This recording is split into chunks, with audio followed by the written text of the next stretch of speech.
everybody? Kaz back again. Appreciate everybody coming through.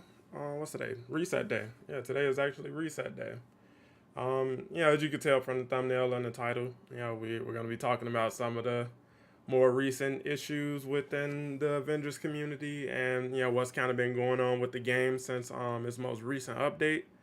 And, as always, I just want to make it a conversation with you guys and give you a chance to kind of voice where you fall on the issue and everything. I put up a poll yesterday, which I saw a lot of people participated in. I wanted to talk about that as well. So, like I said, typical day. We may get some runs in since it is reset day. So the game will reset in about an hour. So we might be able to do some stuff today. I know I got to do something by 2, so it's like I'll try to go until at least 1 or 1:30. But we'll be hanging out for a while as usual, and like I said, just having a conversation about things. But good morning to everybody who showed up so far. So we got Daquan, we got Hydro Turtle, finally caught a stream. Yeah, I'm trying to do it as often as I can. Trying to make time for it. When I can, and like I said, I always enjoy hanging out with you guys and, just keeping the conversation going and also trying to expand the conversation into some other areas. But what's up, Meepa? What's up, Dante? Mr. Fluffy? Retro, what's good, New York? Hope everything's good with you and your family. Corey, this should be amusing. Hey, bro, I appreciate you still coming through, man. Truly, what's good? Dark Avenger. Who else we got? We got Calvin. We got Rockstar. Sky Preacher, man. What's up, Preach? How you doing? Christopher Rogers, how you doing, man? I hope everything's going well for you as well. Jab Cajun, Epic Games, Capte, what's good, nephew? King Justin, Akeem, Tyson, Paul Van, Isaac, Dante again, Shadow Drift. Guys, again, appreciate you coming through as always. And like I said, we're just hanging out, having a conversation. And if you haven't already, make sure to drop a like. It definitely helps support the channel. Let's get some vibes going, just to have something in the background. There we go. Got that, and just make sure that's not too loud.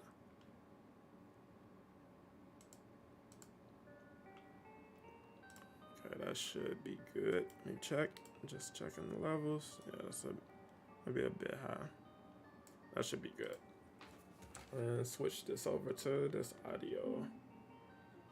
But yeah, if you've been, following the game, since, this last week and a half, you noticed, some changes in the game, some good and some, a bit confusing or, viewed negatively.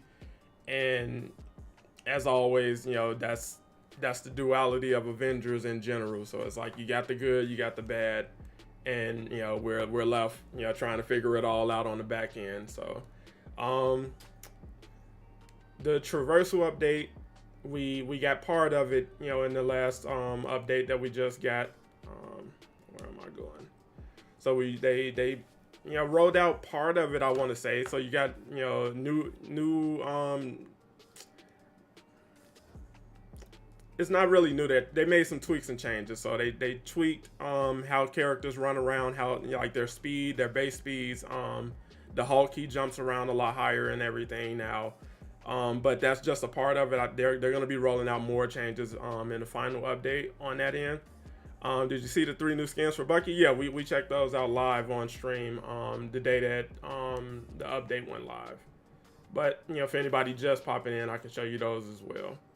But, we're going to be talking about skins as well because, that's part of the Avengers conversation. But yeah, if you went to Bucky's skin recently, you noticed 3 new outfits there. So you got the Vibrant Earth, and these are all recolors of his White Wolf outfit. So you got Vibrant Earth, you got Dual Citizen, and then you got Pastel Traveler. But as Miller recently discovered, they do have more skins in the pipeline, which is we'll make that the first part of the discussion. And anybody just popping in again, you haven't really missed anything. I've just been doing shout outs and everything and just going over the gist of what we'll be covering today. But if you are looking to get a run in like a raid or OLT, we'll probably stick with just doing like quick OLTs for the day since those don't take as long. But you haven't missed anything, and if you want to stick around to try to get some runs in during reset, I got you covered on that as well. But the conversation of the the studio still having skins available to sell. So, right now you can still go in, you can still purchase credits. If that screen actually loads, I don't think it will. But if this screen actually loads to give you the option to buy credits, you can still buy credits. You can still, purchase skins and everything. And, with the announcement that skins are ultimately going to be made available for everyone completely free at the end of March in the final update, people are like, well, if that's the case, why are we still buying skins? Maybe you should turn that off, turn off the marketplace now, things like that. And it's like there's more than one way to look at that topic specifically. So, as if you took a look at my poll yesterday, I guess I can close out to get the full. All right, so I'll give you guys an example of what some people have suggested, and I think that could work. I think something like that would suffice as enough. But yeah, typically when you log into the game, you get you'll get a couple messages as soon as you log in. And what's up, NDC? What's up, everybody who just popped in again? And if you haven't already, dropping a like definitely helps support the channel. But yeah, a lot of people are like, hey, this is scummy. They're scamming players. They're trying to take advantage of people. They're trying to squeeze out the last bits of money out of this game before it ends, and just stuff like that. So when you log into the game, like after you close app and you jump back in, you'll get messages like this. They'll let you know what the current event is and things like that. And before I go any further, so now that I have an example of what we're talking about. So if you tab over and go to the news, you can get here as well. So, this is just a rundown of what's available, what's currently at play, what's going on, things like that, what's currently in the marketplace. And I think, throwing up a tab here that pops up when you first log into the game, as well as, something people can access over on this tab, simply letting people know, what the announcement said, what it covered, the official announcement that the studio is sunsetting the game at the end of March, and ultimately support is being discontinued completely at the end of September. Putting that message in the game for players logging in would be the best way to handle that, because there are still a ton of people who do not follow this game on any social media. So they don't follow the Discord, they don't follow the Reddit, they don't follow the Facebook, they don't follow Twitter, they don't follow any of that. So when they log into this game, they may be legitimately in the dark about what's going on with the game currently. So buying skins, if like buying skins under the premise of I'm still supporting this game, or me buying skins is helping to keep this game alive, that obviously is not something you should want or anyone would want under the current circumstance, because obviously buying skins isn't going to do anything for the game long term, and ultimately if you're patient, you're going to get all of this stuff anyway. So it literally defeats any purpose of actually buying skins in an attempt to support this game, the Avengers game. But on the flip side of that, if you're okay with the logic of I'm simply supporting the studio, so I'm supporting Crystal Dynamics. And what's up, Craig? How you doing, bro? Good morning. And what's up, LeJune? June, what you got going on today, bro? I'll probably hit you up on Twitter. I got a question for you. But if you streaming today, let me know so I can try to make time to pop in for that. But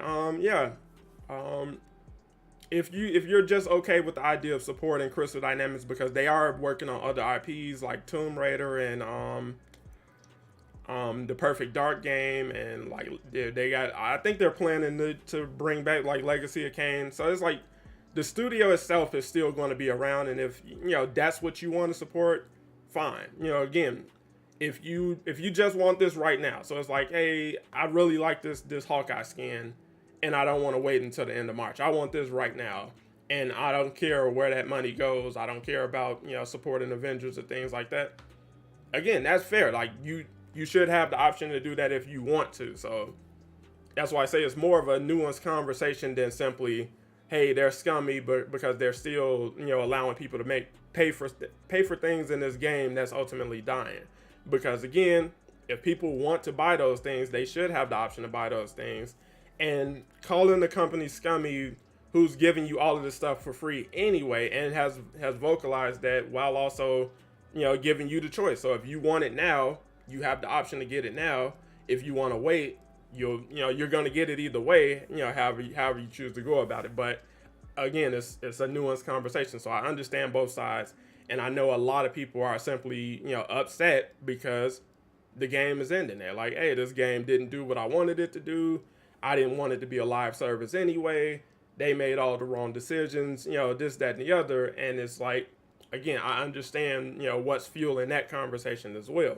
But, to be fair, if people want to buy this stuff and the company is giving them the option to buy it, that's just the market. That's just, how the industry works and stuff like that. So, multiple people have taken stances against the marketplace throughout the game's lifetime. Like, I'm not buying anything. I don't care what you put in there. I'm not buying it. And that's your prerogative. That's your right as a consumer. Like, hey, I'm not buying it. I don't want to support the game that way. I want to pay for actual content. This is how they chose to monetize their game. So that's what we're left with. So, yes, you got a ton of stuff you can buy, whether you want to, it solely if you want to. You're not being forced to interact with the marketplace at all. So if you don't care about nameplates, you don't have to come in here. You don't care about MCU skins, you don't have to come in here. What else do they have? Takedowns. If you saw a takedown. Now this takedowns probably were super popular when the game first dropped, because it's like, yeah, they give you a handful, like mainly via the challenge cards. But after a while, it's like seeing those same 2 or 3 takedowns is like, yeah, I don't want to do that, especially with somebody like Captain America, where his kit is built around doing a lot of takedowns. Like his ultimate is geared for doing multiple takedowns. So it's like you're gonna see that same rotation of takedowns if you only limit it to 1 or 2, over and over and over again. And it's like, yeah, you might want to venture in here and get something new to mix things up a bit.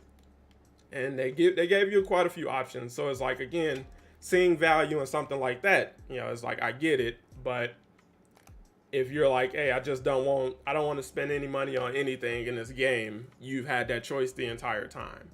And again, people at first, the conversation was simply, all of these skins that you're buying. So if you went into the marketplace and bought any of that stuff, you're not going to get any of this when the game sunsets. So once they lose support, all of this won't even be available. You're throwing money down the hole and all of that stuff. And now they've essentially killed that argument, because they told you that you're getting this stuff for free. They're giving you everything. So you're still going to be able to run around and all of this stuff, even the stuff you didn't pay for, 100% free once the game sunsets. And now the conversation has moved to, oh, well, now they're taking advantage of people because they're still selling this stuff even though they're giving it away for free.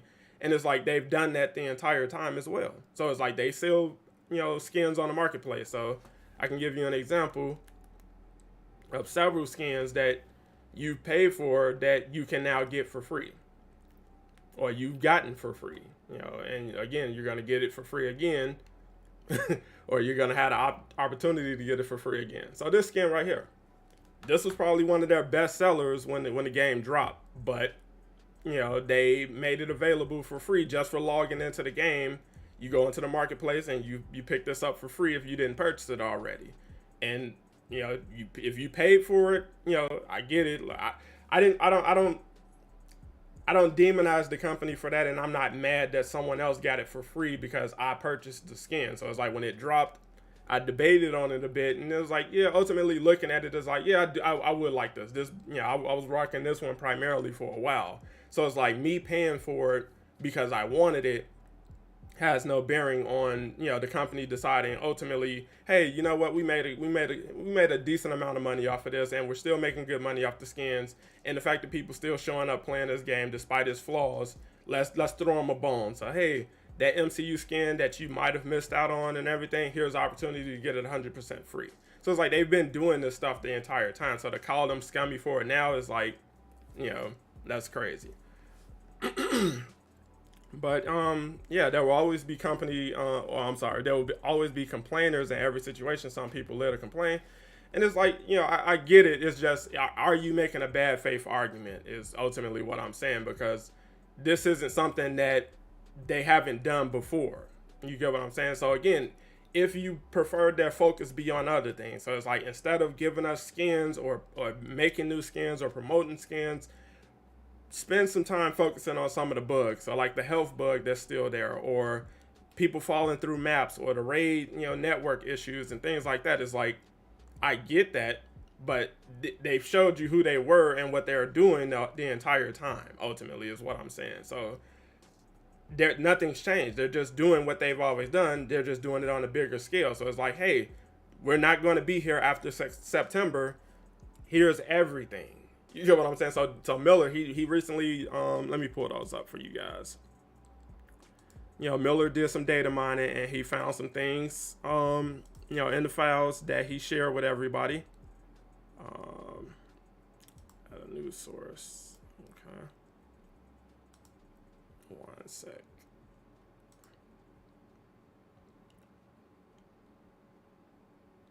But yeah, it's like, something like this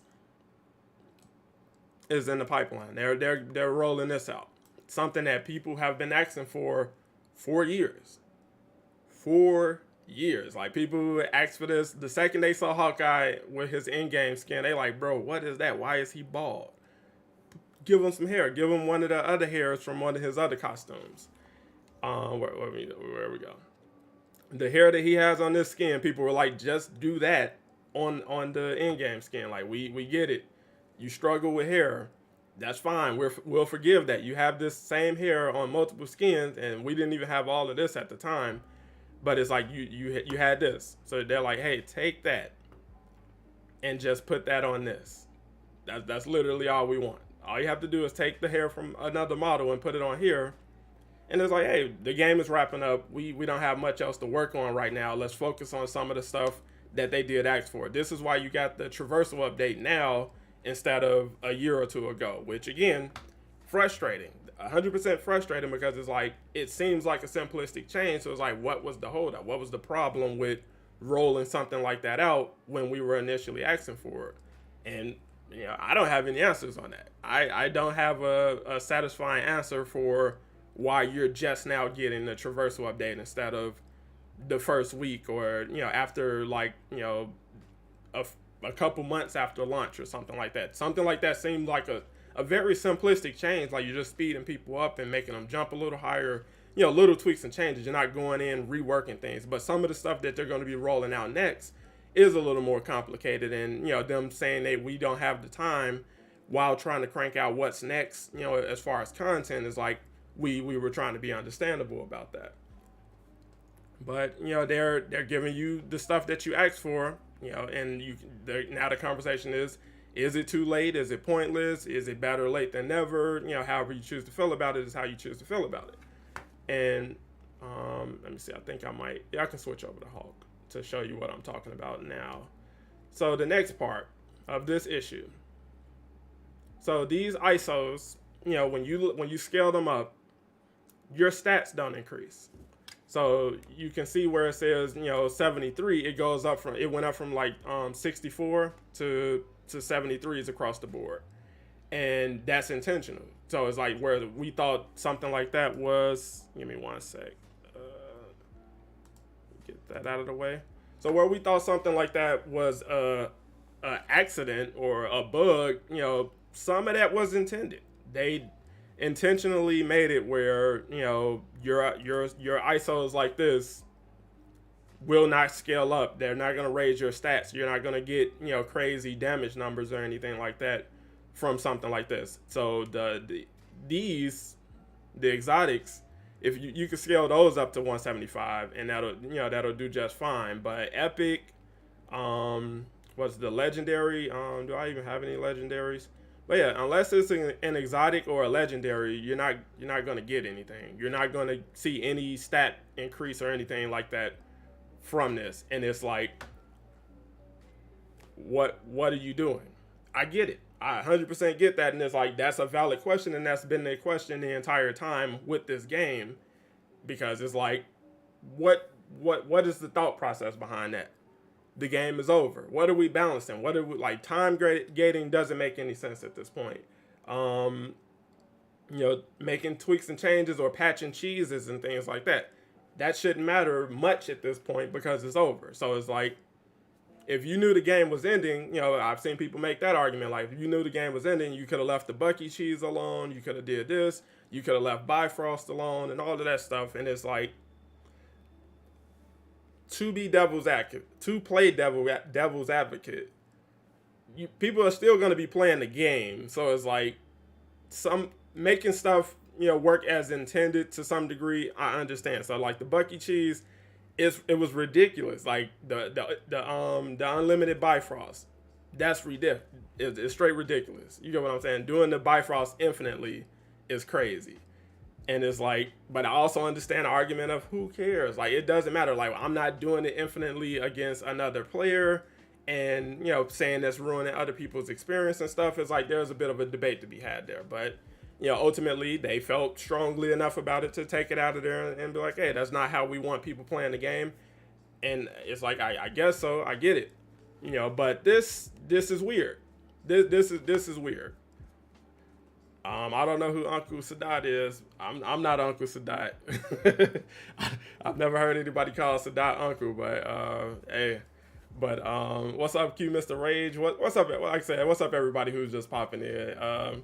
Bob dropped that video the other day. Yeah, Bob dropped the video yesterday going off about that decision, because it's like, what are you doing? It's like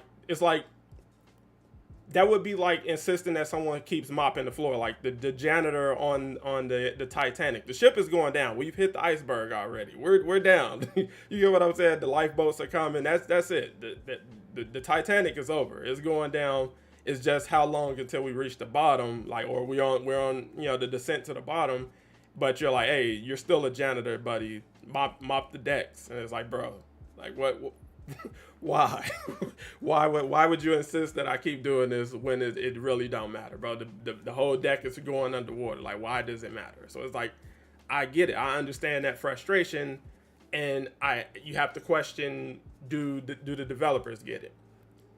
And the way you get an answer on that is by talking to him. So Bob, he has full access to the developers in the Discord. Like, you have access to the developers in the creator Discord, and you can make a conversation with that. I understand you get frustrating responses from them, but it's like that's been the Avengers experience the entire time. Like, the people in the Discord have been frustrated with the Discord the entire time, but they're still there. You get what I'm saying? Like, you're still there, you're still reaching out, you're still trying to get answers and stuff. You're still asking why and what's wrong and this, that, and the other. And it's like, but then we'll talk like we got such high standards for this game. So it's like, people will see these ridiculous bugs and then be like, hey, this is unacceptable. But fast forward 2 years, you're still here accepting those bugs that are unacceptable. So it's like, it's either beneath your standards and you refuse to play this, or you're willing to endure. And if you're willing to endure, then it's like, all right, well, understand what's at play. Understand the program, understand the thought process as best as you can, because so much of what they do don't make any sense. Like I said, the Traversal update is like, there is no satisfying answers on why that hasn't been a thing until now. It's like, I know you had some time to do this well before now. Like, at the start of 2022, you could have rolled out the Traversal update. So instead of doing this, where you get, Nick Fury coming back, talking to new players and stuff, just do the Traversal update. So you could have got hero buffs and a Traversal update in 2.3 a year ago and started the year off on a high, because, this just caused confusion. He came back talking about a Kree invasion that nobody's getting. He came back, setting up new players that, the game really isn't built to pull in new players at this point. So nobody new is really picking the game up right now. And after September, you won't have the option to pick the game up. So it's like, again, stuff like that is confusing and perplexing, and you're left scratching your head, or you still here trying to figure out, why and what went wrong. And it's like, hey, like I tell you guys, the answer isn't always simple, and the answer isn't always, satisfying. What's up, Nava Flow? Why do we care is the main question. It's a fair question, but it's like, I know why people care, because this at its core, this game was fun. At its core, this game offered something that other games on the market currently just didn't offer. But it takes more than that to keep a fan base engaged. It takes more than that to make a game successful 2-3 years after its launch. So again, the game still made a lot of money just based on the IP. It just didn't live up to the expectations that were set for it based on that IP. So when people are looking at Endgame and Infinity War make $1 billion at the box office, they're like, bro, we can do some numbers with this game in the gaming industry. Like, if we do this right, if we land this right, this can be this could be the biggest game in history. Literally, like, this could have been the best-selling game in history. And it's like, right out of the gate, it bombed because people were like, no. We heard early reviews, early feedback that, hey, I played this game, it feels like this, there's a ton of bugs, it's this, that, and the other, the story is cool, or the story is cringy, or whatever, and people took that, made up their minds, and were like, no, I'm out of here right out of the gate. So right at the start of the race, they shot you in the leg, and that's it. So it's like this game started off with a wound and a limp right out of the gate. And people were willing to give it a chance to, kind of rebound and bounce back. They constantly use examples of other games that didn't start off great, that started off with a ton of controversy and things like that, but somehow managed to turn it around. But it's like, you have to look at the specific reasons those games were able to turn it around. So like No Man's Sky didn't just magically turn it around. There are some specific reasons why it was able to turn it around. Cyberpunk 2077 didn't magically just fix the problem. There are some specific reasons they were able to fix the problems. And, one of the reasons they got people to come back in and get intrigued again was marketing. They released the anime, style video for it, and it's like, all right, that's cool. Man, that game was good. And then you follow that up with the announcement that we're fixing a lot of the problems that the game launched with. We pulled it off. We fixed it. Here you go. It's not perfect. You know what I'm saying? Still not a perfect game, but people were willing to give it another chance. And, Avengers just never took that kind of route. I blame Brian Wagner. It's like, it's to throw it all on one person. By the time, like, he even got to a place where he can make any meaningful change in the game, it was already, written off in most people's minds. Omar Thames, thank you for becoming an Avenger. It's like, everybody is a part of the problem. The developers, the publisher, the players, the the media, everybody contributed to this problem that ultimately resulted in the game ending. The players, no matter what they announced, that was criticism and just complaint. Whatever hero they announced, with the exception of probably Black Panther, that is probably the best received character they've dropped in this game since launch. Like, objectively, like, there was no complaints. The only complaints I heard about that whole expansion was it did nothing for the end game. So it's like, that was cool, it was fun, but it does nothing to keep me here week to week. And the people who are only looking for a single player experience, they like, all right, cool, I got that. What's next? It's going to take another 6 months to get something new. All right, whatever, I'm out of here. It didn't take that long, of course, because SpiderMan rolled out, just a couple months later. He came in November. Black Panther came in August. So it's like 2021 was actually a great year for the game in hindsight. But looking back, in the moment, people were like, okay, it's not as smooth of a process as people would want it to be. So it's like all of these skins that you're seeing in the marketplace, they weren't quite there yet. So all of this was mostly filled with recolors, and like people were talking about the gamma skins and stuff like that. This was a lot of what you were getting, week to week. So you got, one cool skin, and then it's like you got nothing. You got recolors, ugly recolors, things like that, and that was the game. That was the game during that time. So it's like in the moment, it doesn't look like you're doing a great thing or you're in a great place for the game, because it's like, hey, what we have higher standards for this Avengers game. What's up, Arian? How you doing, bro? Like I said, I'm hanging out, keeping the Avengers conversation going, but also trying to make it fair. Let Let me see. They just dropped a tweet. So they got quad XP going. Wait, no. They got triple XP going for Thor and Captain America. You got the second week of the Corrupted Vibranium event, and then shipments. That's pretty much just the weekly blog. Again, it's like going back to the conversation of them still selling skins. They didn't promote a skin this week. There is no new marketplace skin dropping this week. And I think that anything new that they have in the pipeline, so they got Black Widow's Avengers outfit coming. They added her hair. Let me show you that one. So they made some changes to one of her skins that's already released. Similar to like the new versions of old skins without the helmet. So it's like you got this Captain America skin just without the helmet, on the marketplace now. You got, Thor skins without the helmet. For Black Widow, so you're getting her MCU Avengers outfit. I'll pull that up for you guys in a second. But so you're getting this hair from this model. You're getting this on this. So her in-game skin is going to get the hairstyle that it was supposed to have the whole time.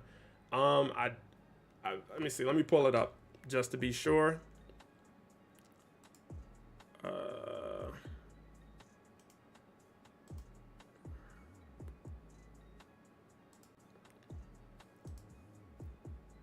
So just to be sure, yeah. So I was about to say I can't remember if she's gonna have the yellow braid. So this is what you got. This is what you're getting. So it's like you get that, and then yeah, the other one just to show you guys.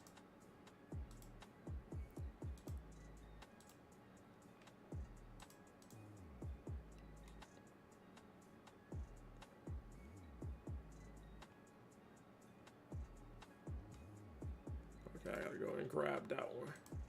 One sec. But yeah, it's like they're just doing minor things that people have been asking for the entire time that they're now in a position to do, I guess. And it's like I understand the frustration of that, because you're like, hey, I've been asking for this literally the entire time, and we didn't get it. So they got more recolors coming for like Bucky, but like I said, it's crazy. Ultimately, all right, there we go.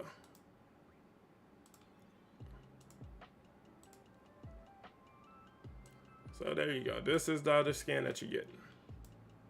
So you're officially getting the Black Widow MCU Avengers skin, which again a lot of people were asking for. You can see what the hair she's coming with and everything. It's a fine skin. It works, and it's going to be free. It's going to be free. So it's like there's literally nothing to complain about there, and they're not making it available to sell, even though I'm pretty sure they had to pay somebody to make that. So it's like you didn't have to invest some level of resources into getting that created. So to try to recoup a return on that on the back end is understandable, but they didn't want those optics, I guess, which again I get. What's up, Goog Banging? And what is up, everybody who just popped in? I see we got some new faces in the chat. If you haven't already, drop a like. Let's try to get to 100 likes on stream. Definitely help support the channel. And again, like I said, we'll be running some OLTs and stuff. I mean, we can do some OLTs. I'll try to stick with just OLTs. But you got more recolors for Bucky skins coming. So which one? They got some recolors of this coming, and then you got a couple recolors of this one. One sec, guys.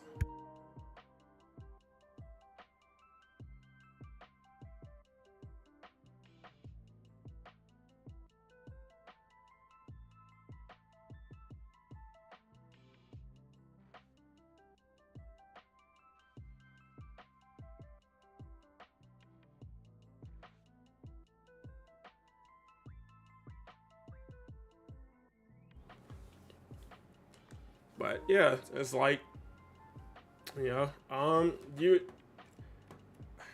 like I said, I understand the frustration. I just don't understand, like, if you're still like at DEFCON 5 about this game, is like I don't understand, like, just like Lejeune. That dude uninstalled this game so fast when they announced that it was over. It's crazy. It's like that's hilarious, but it's like, that's kind of just where a lot of people are with it. It's like, all right, well, there's nothing still to do here. That's how a lot of people feel, despite the fact you can still play the game. Like, you'll still be able to log in and play this game as you always have. You can play with friends. You'll still be able to do the online content and stuff like that. You can do it all just fine. It's just, people are like, all right, well, I'm not getting any of the stuff that I want from this game in the future. So it was never about the present with this game. So it's like, what you have available right now, it doesn't matter. It's always about what's next. So it's like, what's the next hero? What's the next content? You get that? All right, we got what was that? No Rest for the Wicked. They dropped that in the game. We did that in 10 minutes and was like, all right, what's next? All right, we got Cloning Lab and the new hero. Oh man, Cloning Lab, it didn't make a lot of sense. The story's kind of janky. Cutscenes is, wonky and all over the place. Oh, Bucky's fun. He's cool, but who's next? What's next? And it's like, you got hit with the gut punch of there is no next. That's it. That's all. And people are like, all right, well, peace. I'm out of here. And it's like, it's no matter where you land on it, it's like, it's understandable. It's understandable. It's like you tried to stick around. You stuck around under the hope that, you're going to get something you're just not ultimately going to get in this game. So people to this day are still asking for content, even though it's been announced that it's over. Like, people are still like, can we save it? Is there a way to squeeze out something else before the last patch update? Can we get one more hero before September? Is it still time for Doctor Strange? Just it's crazy. And it's like, it's like, I get it. And it's like, I also get the developer side. Cause it's like, again, understand, all they've been seeing on the other side is a shrinking budget and a shrinking team. People are leaving the project and they're not really being replaced with anybody. They tried to replace people. It just didn't work out. You outsource, and that's not as easy as it may be with some other games and some other engines, because this is a complicated engine to work with. And it's like, I get that. And, from there, it's like, what are we still doing? What can we still do? And ultimately, they decided they can't still do much. There's not much they can do. There's not much left for them to do in this game as it is, because, that's Avengers. We're never going to meet fan demands. Like, people want this massive Korean invasion, and we got like 8 people working on this project still, while still working on other projects. So it's like, I got to work on this, and I got to, do stuff for Tomb Raider. And it's like, if I have to let one of these go, obviously it's not going to be Tomb Raider. So it's like, and I know as an Avengers player, that sucks to hear. Like, nobody wanted to hear that. Nobody wanted to hear, hey, we're done with Avengers. It's nothing more we can do. We'll try to soften the landing for you a little bit by giving you some skins and some of the things and changes you've asked for this entire time. But outside of that, we got nothing else for you. And, there's other games on the horizon, but Suicide Squad could be a better version of this. It's just, they're not offering the same heroes, and we don't know what their post-launch is going to look like. So are they going to have DLC heroes? Because there are people they can, roll out. It's a ton of people that's been a part of the Suicide Squad. Are you going to, do stuff like this? The second they release anybody that's even remotely a echo or a clone of somebody, they're going to be in the same boat as Avengers. They're already getting the live service complaints. The second people saw that battle pass, it's like you put the crosshair right on your back, and it's like, is that going to be Avengers all over again?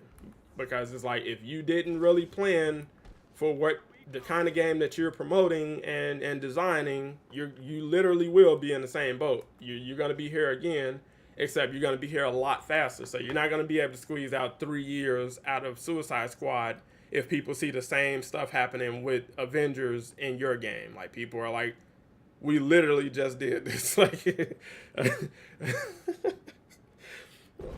Like, when is Suicide Squad coming? May. So you got 2 months, after Avengers gets its last update. So that stuff is going to be still really fresh in people's mind. I was say, like, what the hell is shooting Cap?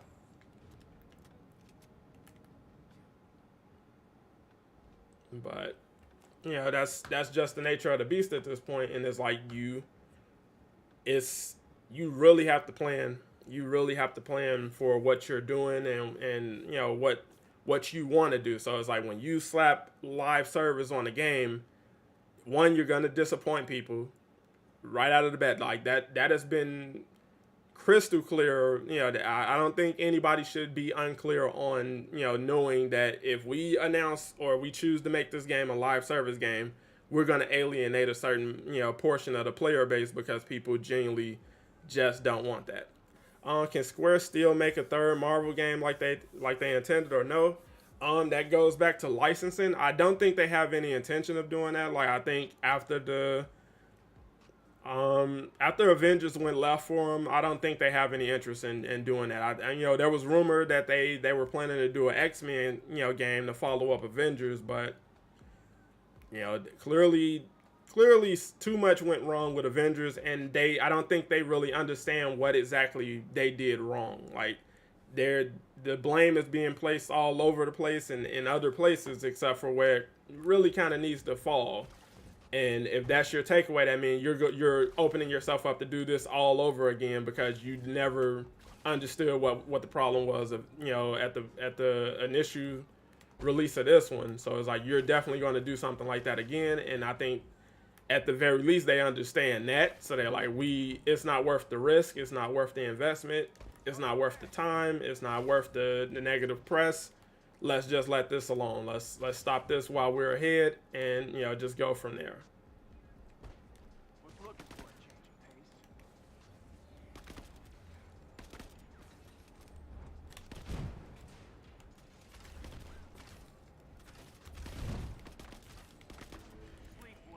But not organized like a foundation.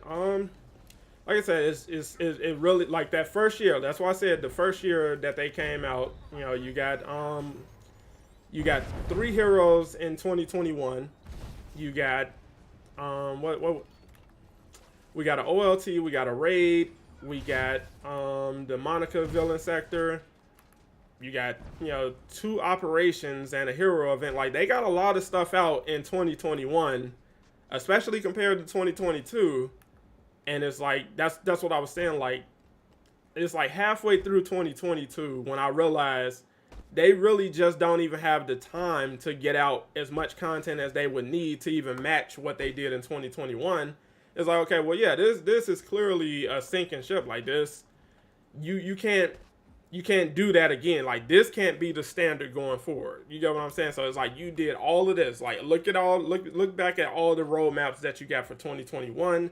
Look at all the stuff that was on there, and then look at what you got in 2022. We're not doing roadmaps. They told you that you were getting a roadmap at the end of 2021, and then the start of 2021, it was crickets, and then it's like, oh, well, guess what, guys? We're not doing roadmaps anymore. And now when we do communicate, we're only going to talk about so much. So we'll tell you what's next, and we'll give you a taste of what's coming beyond that, and that's it. And now you're just in the dark, which is why people came into this year knowing that there's going to be one more update, but it was going to be a small update, and you had no idea what was beyond that. And when you expected to get more communication about what was beyond that, you got hit with the uppercut of, hey, well, there is nothing beyond that. The game is dying. You know what I'm saying? So it's like the second they took roadmaps off, like when you refuse to commit to a roadmap or show people what your plans are for the year beyond 1 or 2 updates, that's telling. And it's like, I get it on both sides because, again, they were putting stuff on that roadmap that they couldn't deliver on. So you got a patrol mode on there with no idea of how you're going to deliver that, but people were like, hey, let's just put it on there, and you got to live with that. So when people see that on there and then you ultimately don't get it, that makes you look incompetent. That makes people talk negatively about your product. And as a developer, it's like, that's not what you want. That's not what you want for any project you're working on. So to be like, all right, we're not doing that again, and take it to the extreme of we're not going to showcase anything that we're working on except for exactly what's coming next and loosely talk about what's coming beyond that, it's like, yes, people won't know what you got going on, but you do kind of show your hand that we really don't have much going on because we can't even talk about anything beyond what we're currently working on, really. And it's like, that's for a live service game. Like, this is just a regular game. So if this was just like Spider-Man PS5 or Miles Morales Spider-Man or the Arkham games or something like that, and you just say, hey, after this or in November we got this coming. So the new story expansion is coming in November. Nobody's asking what's beyond that or are you going to keep doing stuff, really, because it's like, it's not a live service game, and anything we get post launch is cool. That, like, it's just a cherry on top. But when you're a live service, that means you're supposed to consistently deliver content. That means you're supposed to have a pipeline of content planned out already, and you now know that that wasn't always the case with this game specifically. And it's like, I understand people, having strong feelings about that. I don't even know if I really needed that I just saved. But, it's like, that's been the Avengers project the entire time. Like I said, hindsight is 2020, so we didn't know how good we had it in 2021.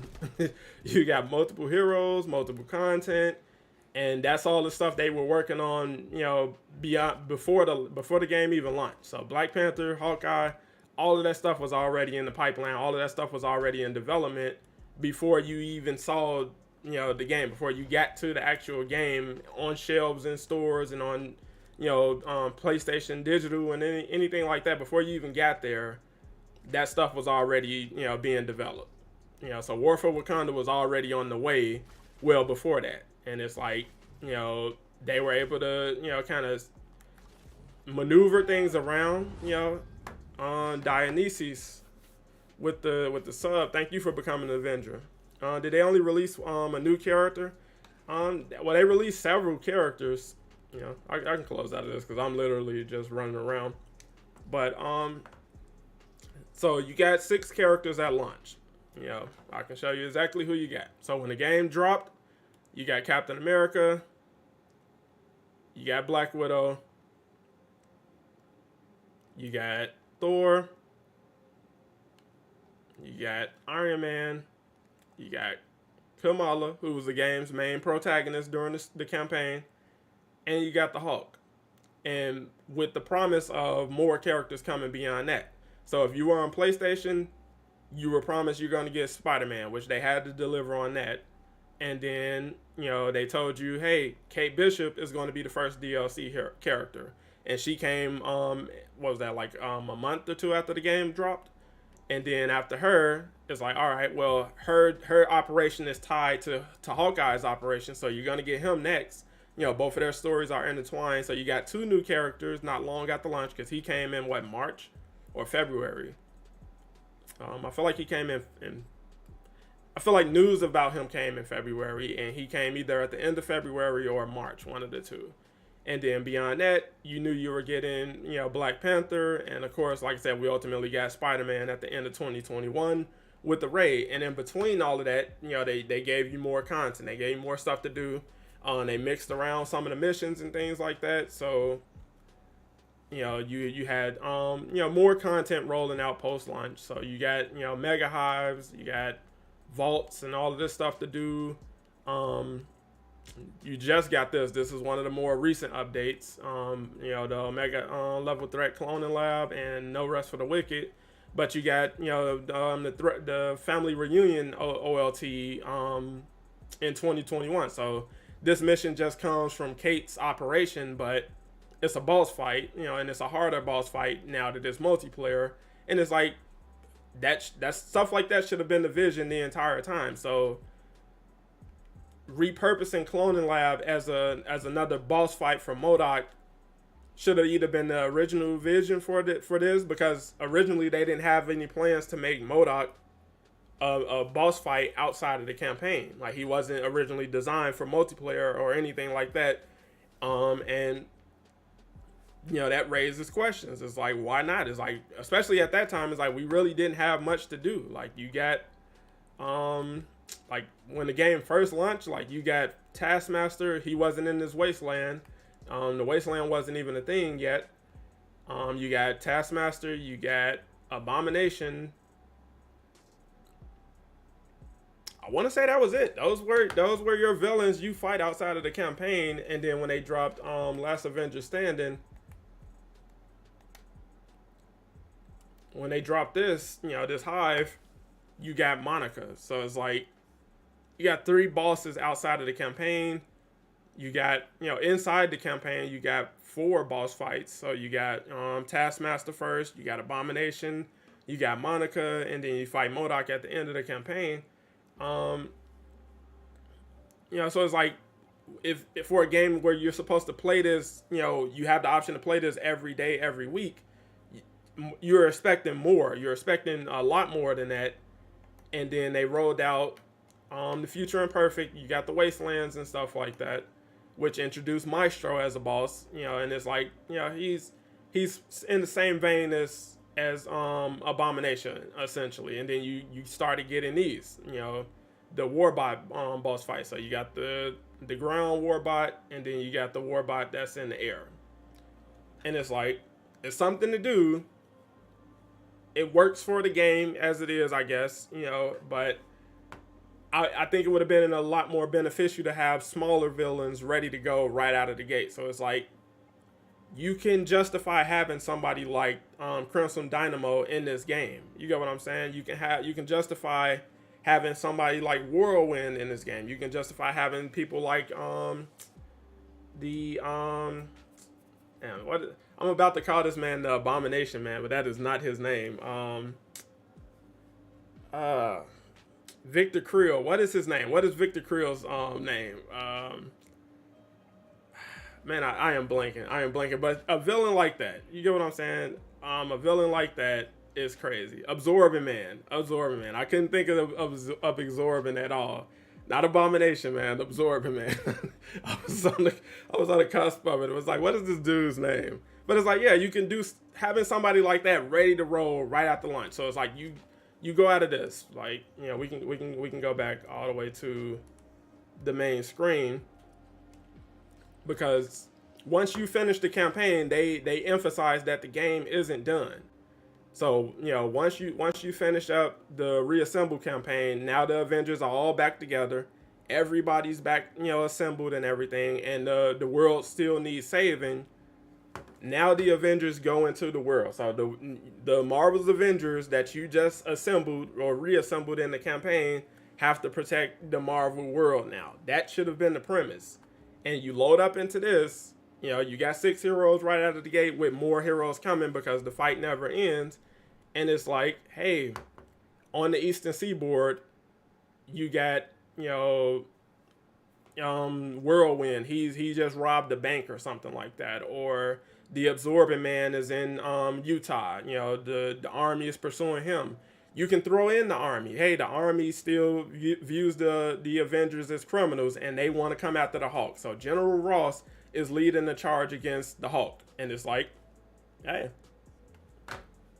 you get what I'm saying? It's like, that should have been the vision, because this is the Avengers. And the Avengers tackle a lot more. They have a lot more on their plate than just one villain. And it's like, that was never part of the thought process. And it's like, that's part of the reason that people were underwhelmed, especially with the end game, because it's like, it's not much to do here. And it's like, you're asking me to show up and do this every week, but it's like, one, is not much to do, and the stuff that is available to do, I don't want to do that. So people will literally turn the game on because they want to play. They want to fight as the characters. They love the combat. They just don't want to do the missions. They don't care about the actual missions. You could have introduced Hydra. You could have had all of these enemy factions ready to go. You got factions already in the game. So you got the Rebellion operation. You got Shield factions and things like that. And it's like, you could have all of this kind of stuff set up, and it's like, it's easy to say that in hindsight, but it's like,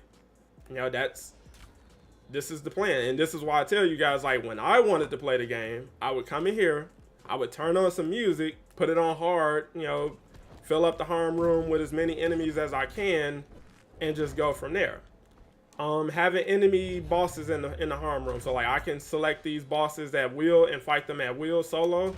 That would have been cool. I really would have enjoyed that. And it's like I don't get anything for being in here. I'm not getting XP. I'm not getting gear. I'm not getting anything from here except for the satisfaction of playing with the heroes I felt like fighting with at that time. And it's like, that's the simple experience that most people were asking for, with hero games in general. Like, we don't care about loot. We don't care about, gear and stuff like that. I don't want to have to build my character a specific way to be good. I just want to come in here with Spider-Man and beat the hell out of people, and that be enough. So when you play Marvel Spider-Man, you don't have to wear gear to be good. You level up a bit, but that's it. That's about as deep as that gets. Your skill tree, great, perfect skill tree.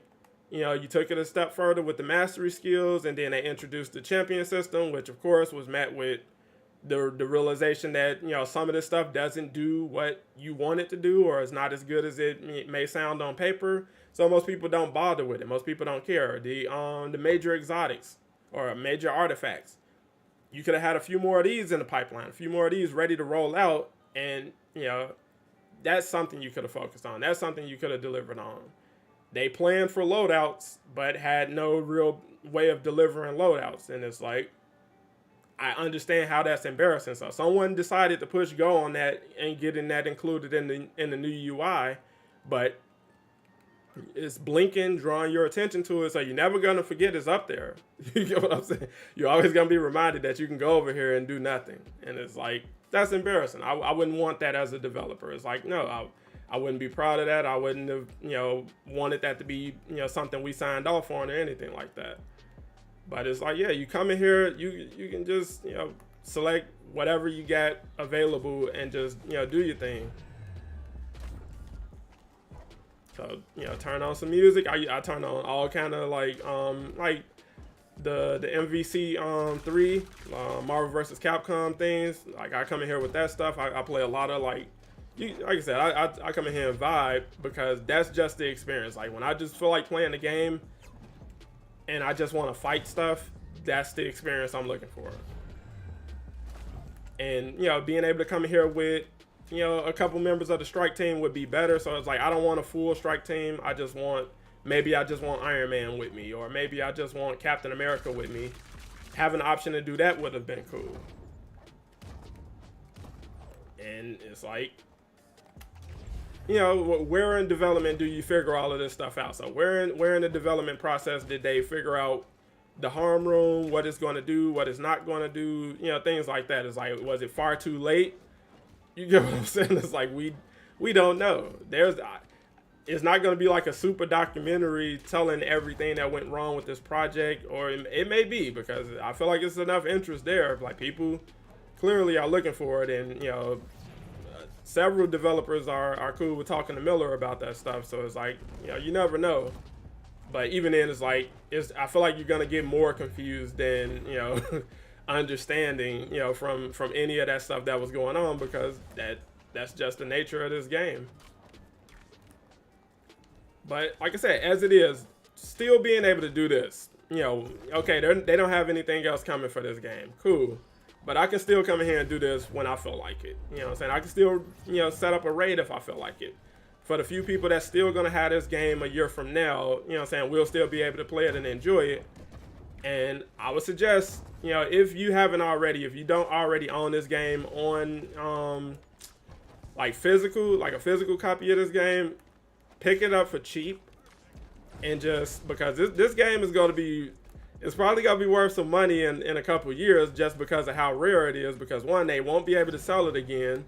And two, looking back at it, people are going to want to come back and be able to try out this combat a little bit, see what the game actually had to offer, maybe have a softer perspective on it, anything like that. And it's like, to be able to be one of the people that, can do that, or go back and look at this game, 5 and 10 years from now, like we do with like the Ultimate Alliance games and things like that, is like, Or just for like if you want to resell, if you want to be one of the few people with a copy to sell of this in 10 years, it's like that.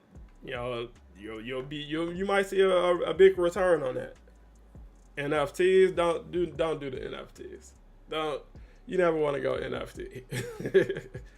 But yeah, it's like you have 12 people to choose from, that play completely different from each other, with the exception of Thor and Jane, who are the most similar, but even those two have their distinct differences between each other. And it's like, whenever the mood strikes, you can load up this game, go in here, and just kind of vibe. And that's what people are looking for. And it's a shame it didn't go better, for the team, for the game, but I'm telling you, like, planning is major. Being in tune with what people are really gravitating to, what people are looking for from these games, can go a long way. So like really doing a deep, in-depth focus group, just really getting strong feedback about what people enjoy about the Marvel universe in general, what they enjoy about their favorite shows, what they enjoy about their favorite movies, what is their ultimate power fantasy and stuff like that with these games. That kind of stuff can go a very long way in designing like a major game that's going to do extremely well, because a lot of people are huge fans of the Earth's Mightiest Hero cartoon. And they would love an experience where that's just it. You're the Avengers having to protect the city and the world from multiple threats. So, a prison break scenario in a game like this would go huge. So it's like there's always somebody on the loose. There's always somebody, causing harm, causing damage and things like that. And you got just small villains in the pipeline. So, having Red Hulk in the pipeline. Oh, well, we don't want to be too similar to Abomination and Maestro, but it's like, bro, it's just somebody new to fight. That's it. That's all. It's somebody new to fight, somewhere new to fight. Things like that is like, it's a simple justification. And again, if you're making money in it, that really, makes it, more justifiable, because you're seeing a return. What heroic piece do you use for Thor? I can pull it up for you. I got this, so I get 30% increased damage from unarmed attacks. My Warrior's Fury gets extended by 1 second, 1.5 seconds every time I defeat someone, and then I get an increase in the maximum energy of the Elden Force meter by 10%.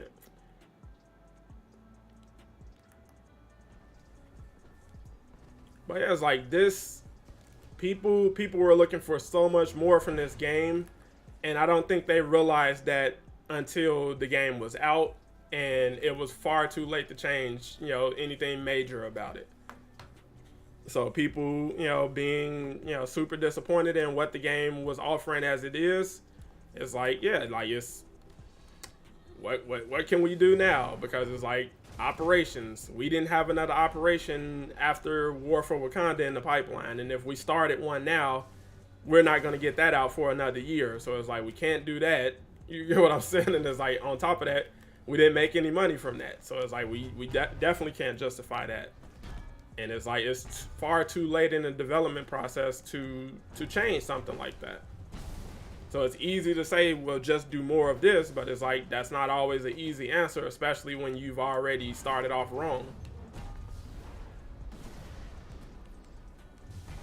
But yeah, it's like just simple decisions are, simple wrong decisions, I should say, or simple oversights, is ultimately what led to this game, being forced to end. I can't even say prematurely, because it's like it's been out for 3 years.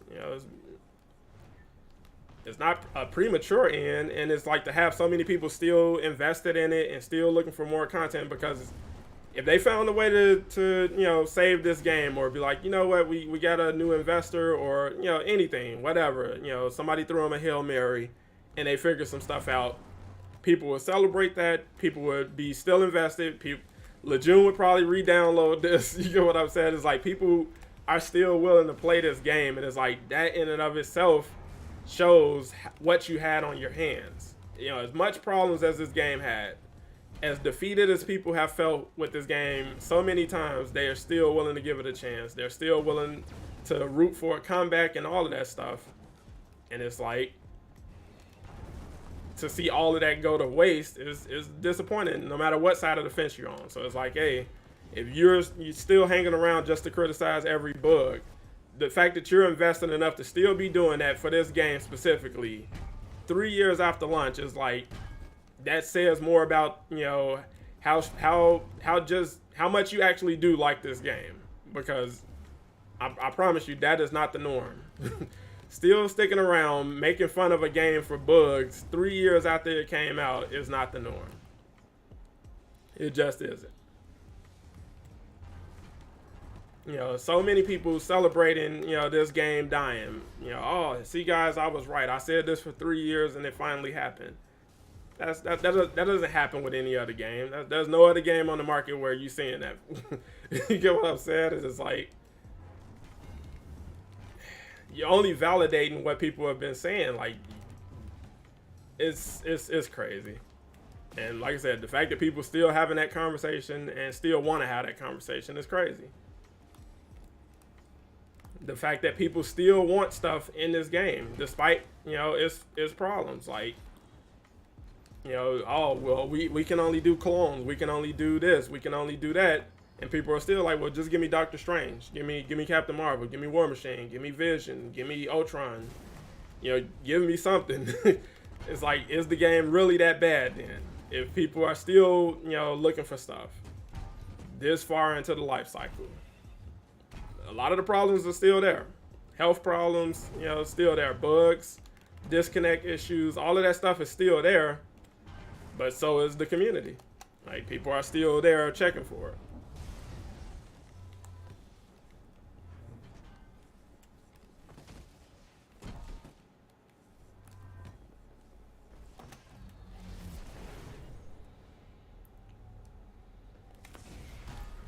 Rockstar, consider yourselves put on notice. What? To be honest, I'm only sticking around because you're a cool guy, but I don't care about this game anymore. Yeah, that's what I'm saying. Like, it's people who still just want to be a part of the conversation, and that's what I'm saying. Like, that just shows you how big of an impact this game has had, you know, on even beyond that. Like, this game has had a massive impact on gaming. Like, this has changed so many games that you probably haven't even heard about yet. Like, seeing people's reception to how this game was handled has changed more than one game. Because it's like, people are like, okay, we either don't want to do that or we can do that but better. So what did they do wrong? All right, well, we're going to do that. We're not going to do what they did, though. You get what I'm saying? And it's like, you know, the main fear is that no one is going to want to do this again in any capacity. So nobody's going to want to touch anything like this or attempt anything like this ever again because of how poorly this was received by the general public. Good hearing from you. Hey, bro, like I said, I'll always still be here. And like I said, right now we just don't like the Harry Potter game or the Hogwarts Legacy game is on the is about to drop. And you know, it's like I'm not interested in the conversation around that because that's just ridiculous. You know, it's like I got no time for that. I just like, look at this dude, man, just effortlessly, you know what I'm saying, hopping all over the place, crazy.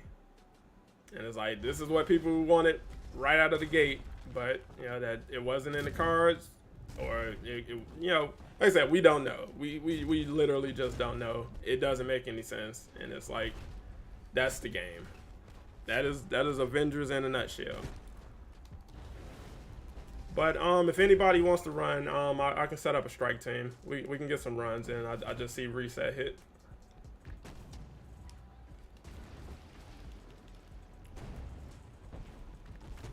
But yeah, it's like, you know, just coming in here wrecking stuff real quick is like, you know, that's fine.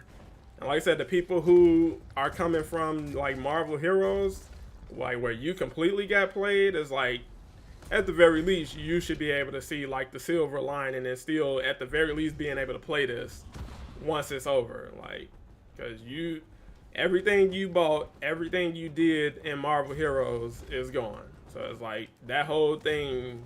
If it wasn't for videos online, you wouldn't even know that thing was ever existed, because it is 100% gone. And it's like they didn't do you like that over here. And it's like, give them some credit. It's like they literally tried for 3 years, couldn't figure it out, and ultimately like, all right, well, we can't do this forever. We got to wrap it up at some point. And it's like, yeah, that I get it. Like after last year, it's like that became very clear, like extremely clear, when they chose to go with Jane Foster randomly over doing something like, She-Hulk, who you already had work done, you already have a voice actress for and everything, and you just completely veered to the left to do something that didn't do anything good. Like it did, you didn't solve any problems with that, like at all. Like you didn't get that out faster, like at all. It took the same amount of time as it takes to get everybody else out, even though she doesn't have the same amount of new content as anybody else. So it wasn't an operation. She didn't bring a new villain. She doesn't have a ton of new moves or animations or anything like that. So it's like, what was the point? You could have invested that time into just actually giving people what they were expecting and what they were rooting for. Yes, a lot of people are down on She-Hulk in general. A lot of people are down on most of the heroes in this game. They don't care about most of the people in this game. So, Hawkeye is just a clone. Kate is just a clone. All this other stuff. But I promise you, especially like looking at how many people was just going off every week about She-Hulk, like how big that conversation was when during the run of that show. It's like, bro, you could have been in the mix. You could have been in the mix. You could have been dropping skins, all of that stuff. You could have been a big part of that conversation, but you went all in on Jane, to capitalize on a movie that didn't do anything. Like nobody cared about Love and Thunder. And they definitely didn't care about Jane in Love and Thunder. So it's like, to sign off on that is like, what are we doing? And it's like, those kind of broad ideas are what led to the game ultimately wrapping up. Instead of looking at simple things that make sense, we go with a bright idea that doesn't do anything. It's like, God bless the people that were still invested. Like, hey, well, we can still get this. It's like, I don't know. I don't see that no more, guys. I just don't see it. And it's like, even with Jane, it's like nobody was still expecting, like the budget had gotten to the point where they can't do anything new, with new heroes mostly. So it's like no one, like we still had faith that Bucky was going to be wholly original, because it's like, we didn't understand. We didn't know there was a reason they couldn't do that at the time. Miller revealed like, yeah, he's gonna be more of a clone than you thought, and it's like, okay, that's tough. But again, that's writing on the wall. That lets you know straight up that it's wrapping up. Like if we're down to who can we make echoes of, it's like, okay, well, that's one is definitely not gonna be good for the conversation of the game. They got a Thor 1 million BC out. Yeah, and it's like, yeah.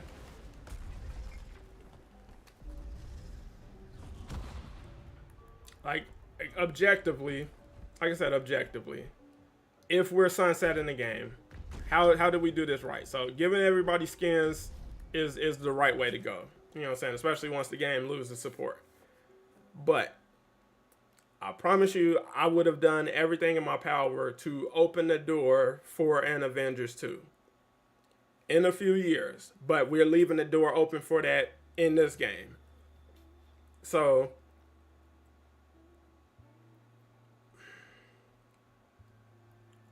it's like I said, I'm done with the pitches and stuff. Like I've already said, I'm done with that stuff, man.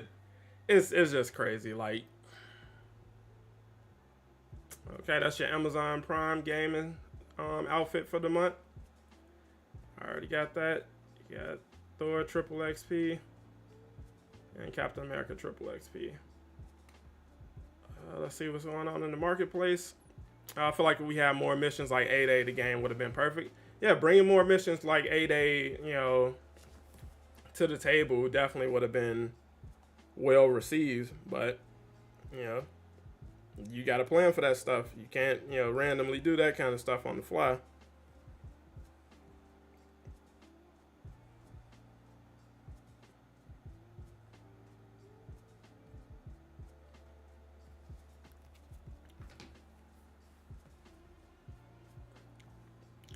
But yeah, it's like I said, this squeeze out one more hero. So if you don't want to make Captain Marvel much of a clone or Echo or anything like that, it's like I get it. Drop War Machine. He has a relationship history with Captain Marvel. Say, hey, War Machine, you call Captain Marvel. The Equilibria, thank you for becoming an Avenger. It's like just throw something else in there with that further opens the door, and it's like, hey, we're done. Maybe we'll come back in a few years and try this again, something like that. You get what I'm saying? It's like, because it's like you got till September, so it's like you can do a lot between now and September. But they don't want to. They didn't want to. Like they're done. Like they don't want to do this anymore, and it's like that's the tough part. Because again, and it's like I get that, because again, the conversation never changes. So if they announce War Machine or they announce She-Hulk, it's just going to be, why not this person, or another clone, or it's just going to be this and this and the other. It's like, I understand being tired of that conversation. I myself get tired of that conversation. If you guys want to hop in, just join the strike team. I'll go online. If you want to hop in, you can just hop in. But yeah, it's like, that conversation is draining, bro. Like, that definitely gets old. It 100% gets old. Drop War Machine and She-Hulk. You definitely they don't have the resources to do both. Like I said, the reason I pushed for War Machine as hard as I did, because that's the most feasible thing they could have done between now and the end of this game. Like, if you were only going to get one character out this year, so we went from 3 to 2 to 1, for the sake of what just makes sense, the most sense would have been Captain Marvel. But that's going to take more resources than simply repurposing some assets from Iron Man to be a War Machine, and mixing and matching what's already there to make something new. He would have been a little less drastic on the budget and all of that stuff, which is why I'm like, just, you could have pushed for that, communicated that, hey, this is it. Or again, give yourself another year. So if you went free to play and you rolled out War Machines and you're like, hey, we got operations coming back, we're gonna have to sell it and stuff like that. This year you go free to play, you try to make money, you drop another hero and stuff like that. If you got patrol mode in the pipeline, get that out the door, and then communicate that, hey, operations are coming back next year. We're gonna start selling season passes and stuff like that. We're gonna start doing this stuff. So this year is focused on getting to next year, and next year is the proving ground. Tongue is getting stuck. Proving ground to get you to see if there's actually any value in this game. So if people are excited for operations coming back, which 100% they would have been, and people are excited about the potential of Captain Marvel coming, which 100% they would have been, you have an invasion operation coming and all of that good stuff, you literally could have been in a better spot, but there is no more will to be there. Miller reported in his article that once they let Brian go, that was going to be the end of the game. Essentially, like, once they decided to wrap up the game, they were letting him go. He's not coming on to other projects and things like that. You saw his social media change. He removed any affiliation with the studio and the game and all of that stuff. And then, Miller comes right after that, like, hey, I got word that he got fired, and they're also about to announce this a wrap. And it's like, you didn't have to, but it's like, I understand that you didn't want to. Like, you just didn't want to do it anymore. And it's like, that's tough. But again, like I said, if you want to hop in, I got 2 more spots. We got the web head, and a spot for anybody else. I don't really care for street level heroes, so Jane was good to me. Like Powers, like I said, Jane is fine. Jane as a character is fine, but in a game that's struggling to find its way still, is like, is Jane Foster the right decision to make at that time last year? So if you know you can only do 2 heroes last year, do you push go on Jane Foster? So like, drop a 1 in chat. If you knew we were only getting 2 heroes last year, would you still have wanted Jane Foster to be one of those heroes? So drop a 1 if you did, drop a 2 if you didn't. And keep in mind, she's fine. She's perfectly fine. But at the basis of it, we already had a Thor. You get what I'm saying? We already got a Thor. I feel like Winter Soldier and She-Hulk would have been fine. I feel like ultimately either one of those two and Captain Marvel, especially if you know you're not getting nothing this year, like that's it. That's the end of the game.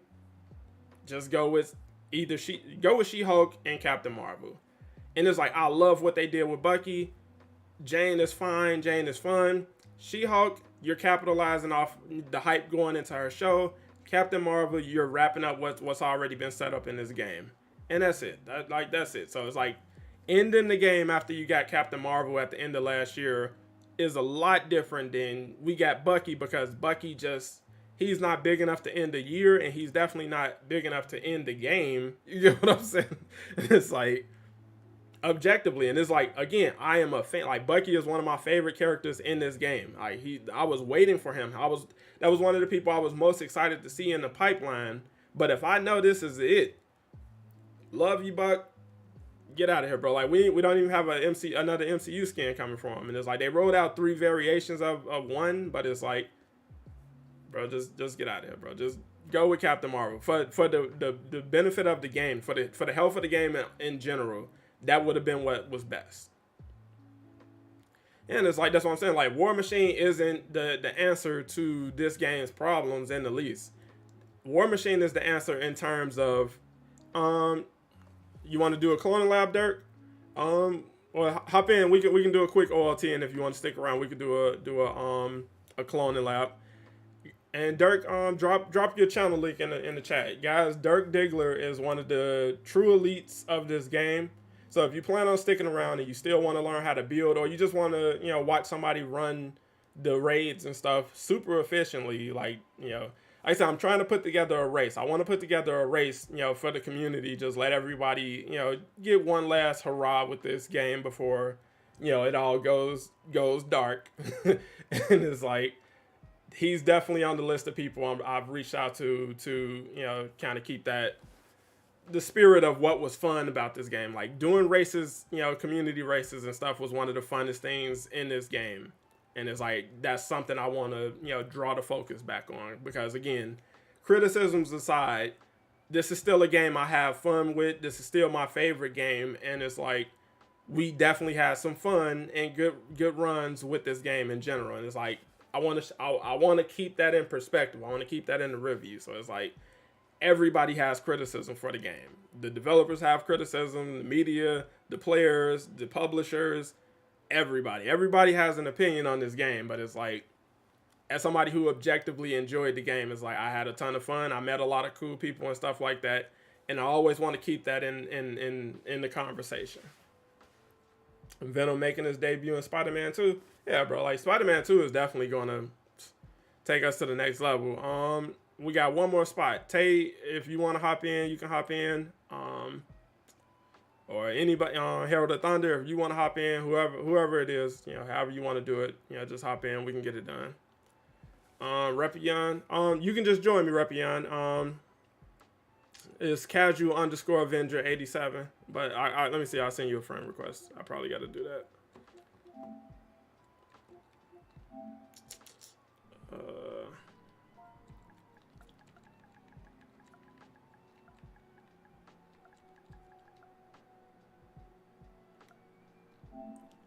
Gotcha.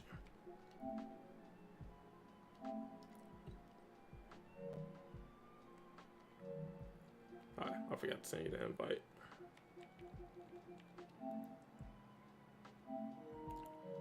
Let's play some Marvel Avengers.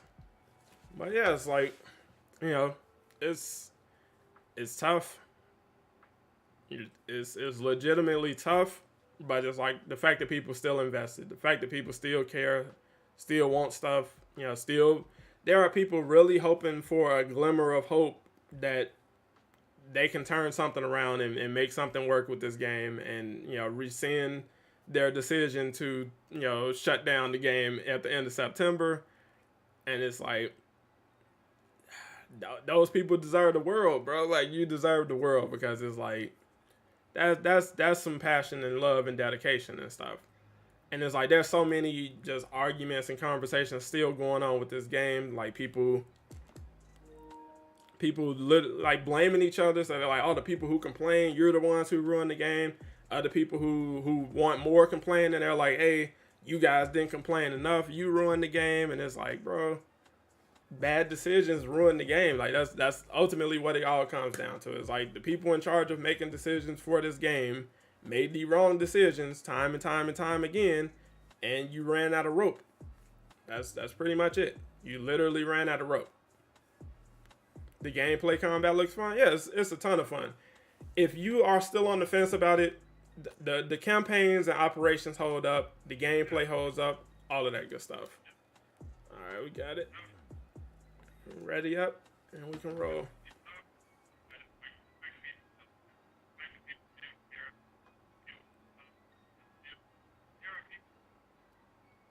We got it.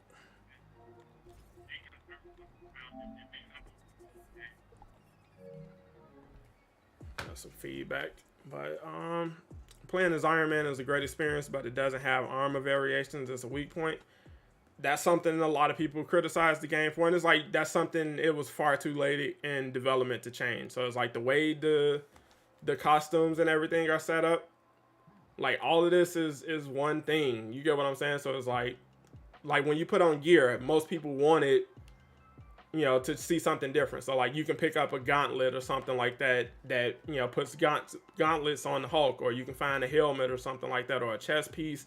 Like they wanted things that make the actual visuals look different. So your physical appearance, they wanted to change that with items that you pick up in the game, with gear you pick up in the game. So like similar to Gotham Knights, that's something Gotham Knights clearly took into consideration well ahead of release.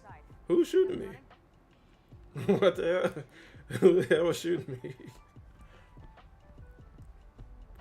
But it's like it was far too late. And it's like there were people legitimately arguing them up and down about getting just different things added to this game in terms of skins, in terms of missions, things like that. And it's like some of that stuff we got a lot later in the game's life. Some of that stuff we never got, and some of that stuff you're seeing now. And it's like, again, to the people that were fighting for it, it's like, kudos to you. But it's like the sad part is a lot of the people that I saw fighting for that stuff, they didn't even care when they actually brought it to the game, because it's like you're that jaded by this point. It's like it doesn't even matter, bro. It literally doesn't even matter. Like people beg for those Hawkeye skin changes, and they don't care at this point. They like, you should have gave it to me when it mattered. What's up, Cobra Gamer? They're like, those traversal changes. They like, we begged and fought for this, and it's like now it's here when it doesn't matter. We're done. I don't care and stuff like that. And it's like, that's sad, bro. That is sad. It's like it didn't have to go that way. That's the thing about it. It never had to go that way.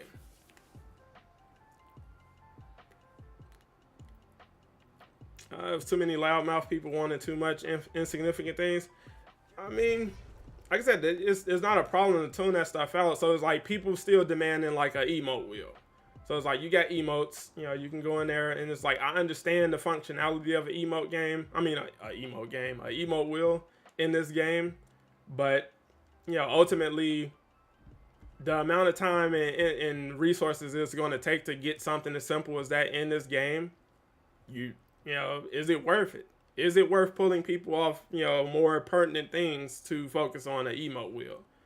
And in a lot of people's minds, it's like, yes. But it's like, dude, there's like 10 people on this game. And it's like pulling somebody off to work on an emote wheel that doesn't do anything functional, really. It's like, yeah, you can't justify that. You get what I'm saying? It's like it's not as easy as, hey, just do it because people want something like that. It's like if you taking somebody off doing something else, so we need your help in getting cloning labs out the door, and you are, oh well, I can't help guys. I gotta finish up this emote wheel. It's like yeah. So it's like, do you want stuff like cloning lab delayed, or do you want heroes delayed so that you can get an emote wheel? So you don't get Bucky, you get an emote wheel, and now the game is shutting down. Like, is that what we wanted? It's like, bro, Hawk is literally getting over here in like 2 hops. That's crazy. It's like, man, it could have been this the whole time. But, you know, better late than never, is like, I guess. Jay Cruz with the super chat. You think we can push for them to drop all the heroes they have almost ready? Just polish them up. I don't care for story at this point. I mean, we've been saying we don't care about story for the longest, but they insisted on still doing that stuff. So it's like the narrative team was gone, you know, at a certain point. I think Jane Foster is the last, you know, she was the last thing that came out with an actual narrative team behind it. And it's like, it shows. So it's like, they going into 2022, if you can't do operations, you could have left the story alone in general. Okay, I was wondering why we clearing stuff this fast. We got the Dirk Diggler running around one-shotting and tearing everybody up, and he is not hacking. For anybody who is like, oh well, he is hacking, that dude is follow his channel. If you didn't drop your link already, Dirk, drop your link, man. Let the people see you legit. He is elite. He is elite, bro. His Widow, his Iron Man, elite. Elite. He literally helped me get through Cloning Lab on stream the day that it dropped. Like, I figured out the puzzle. We just couldn't get the timing right, and then I ultimately got disconnected with my original team.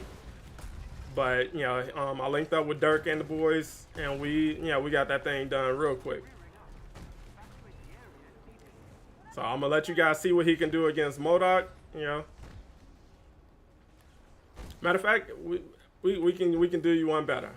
So guys, let me make sure they can hear me. If you guys can hear me, once we make it to the Adaptoid, everybody except Dirk fall back. We're gonna let Dirk showcase how easy he can solo the Adaptoid with his Jane. So again, Jane Foster is not a bad character in any sense, you know, or anything like that. She was a great addition to the game. If I'm just saying in hindsight, knowing that, you know, you're not getting much else for the game, I wouldn't have. I can't say I would have pushed go on Jane. Knowing that the game is ending, is like I wouldn't push go on War Machine, you know, over somebody like Captain Marvel. You know, so it's not like I'm just extremely biased to a fault. Like I want what I want, but you know, if it's like, if I'm keeping the game going, it would be my top priority. So I can put what I want on the back burner, you know, to get the game another year or something like that. So it's like, yo, just do what makes sense at that point. You know, let's stop with the bright ideas and let's just do what makes sense. Hey, okay. All right, we stomped on the Hawk. We got it. We get it. I can solo the boss with Iron Man. I met him in seconds. Yeah, I can you know, solo the Adaptoid with a couple of my characters. Like my Hawk can get it done, but like I said, I just want you guys to see what, you know, an actual elite player in the game, because I'm not one of the game's elite players. I don't even profess to be. Like, I'm not the build man or anything like that. I just play the game. I know what to do to a certain degree, but it's like I am by no means one of the game's elite, you know, players or anything like that. If Dirk can beat the Adaptoid in less than 3 seconds, I'll subscribe to his channel. In less than 3 seconds? I mean, how you feel about that, Dirk? You down for it? Shout out to Dirk and all the Earth Mightiest Heroes Smack Chat. 100%. And Lewis, appreciate you coming through. Lewis is another one of the elite players in the game. He is one of the reasons I learned how to play with Iron Man in the raid. Him and Struggler Bry.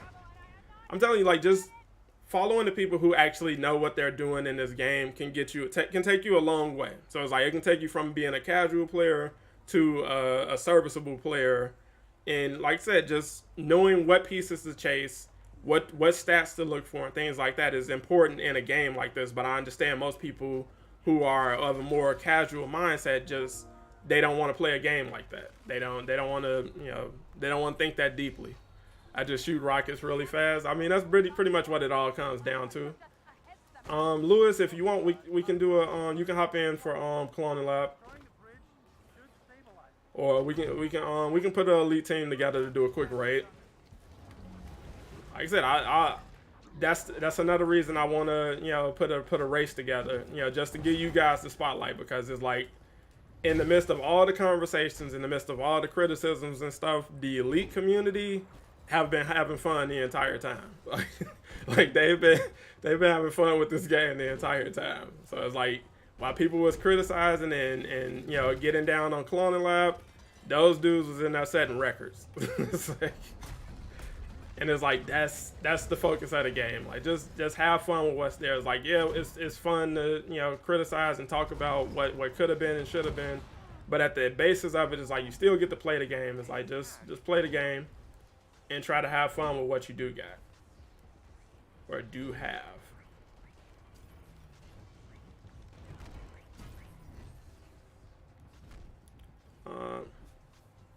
Need help leveling up in the game? If you're not already, well, I mean, it's like I try to send people over to the Discord, but I don't know how often people are playing with each other over there. But linking up with people on your platform and making connections with people that you can play with consistently is like that's the way to go. So it's like instead of playing with randoms, stick with your group. Why the game shut down this year and War Machine is he next after Winter Soldier? So no, there won't be any new heroes. The last update is coming in March, but objectively, realistically, you're probably going to get a small patch after that because something may go wrong with that last update that they're going to have to fix and patch out, between March and September. So, it'll be the last, but it's like, will it really be the last? I don't really think so. So between that and September, yeah, that's pretty much it. You're not getting any more updates, and they shut down because they just don't have the resources to continue, or the will.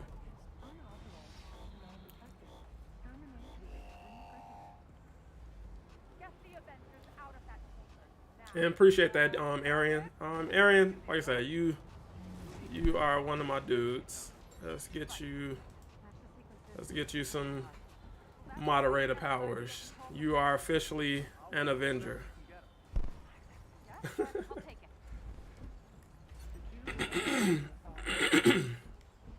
And I apologize, guys. Like you know the drill, man. My throat got the ups and downs. Pause. Yeah, pause on that. Going through it, man. Just trying to keep a clear throat.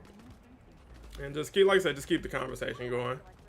Yeah, Arian, bro, you are legit one of the best things in this community, man.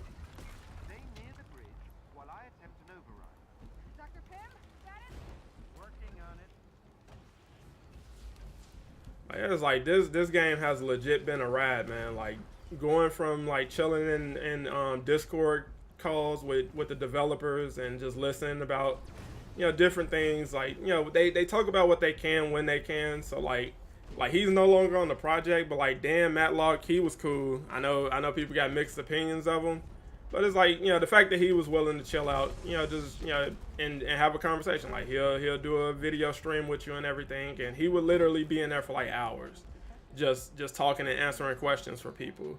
And just getting your feedback, he'll give you a reason on why they didn't do certain things if he can, or he'll try to give you the other side of it. Yeah, emotes equal griefing.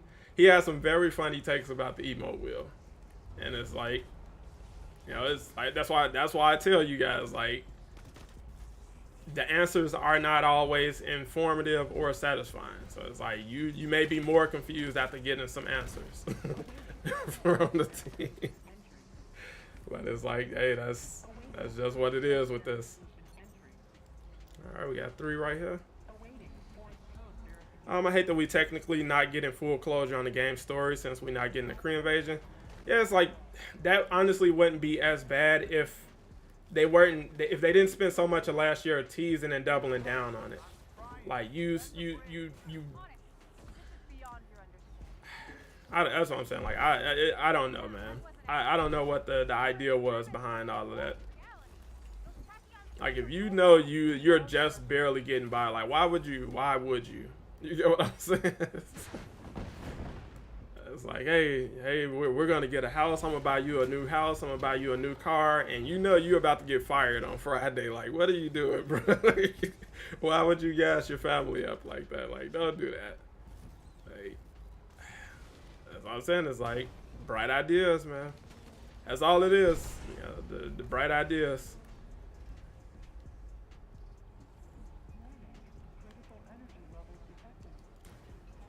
We didn't even have Thor with Stormbreaker in the game. Just imagine the gameplay possibility.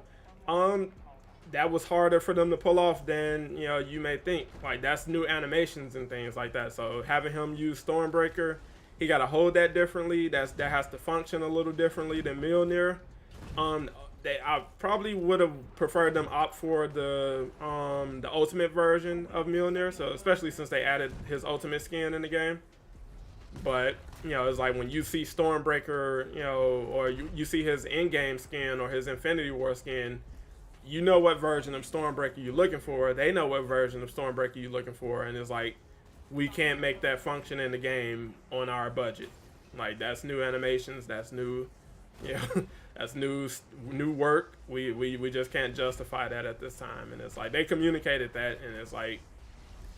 That would have been something cool, but it's like, again, at this point, it's like, does that matter? Does it matter?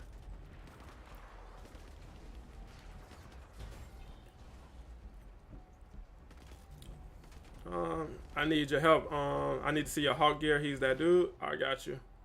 So, I'll show you what I usually wear. So this is a regular piece. Like I just leveled it up. I got this from here actually. I got this out of the OLT. This is Cloning Lab gear, but typically I was wearing one of these. I think I had this piece on, which is a raid piece, and this is another piece. Yeah, this isn't what I normally wear. This is what I typically have on. And then for this is probably the most important piece of my build. And you can get this from the Red Room event and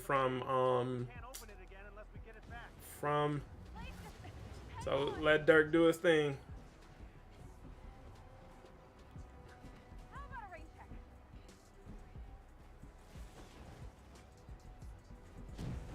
Oh, that's you guys shocking me. Okay. And he done. Shout out to Dirk. Shout out to Yardress Hearts. Another elite player in the community, guys. Like, I'm telling you, the elite players are there. If all you gotta do is find them. All you gotta do is look for them, and it's like, hey, you just saw that in real time. Now he handled that. He didn't one-shot it. He didn't, blow it away in 3 seconds. He buffed up. He used, his build. He used his buffs and everything, and just, Warrior's Fury, and he got that thing done. I'm just a hype man. You get what I'm saying? He put on the show. I'm just a hype man. But I'm telling you, like, if you need building tips and things like that, look to people like Yardress Hearts. Yardress, drop your link in the chat.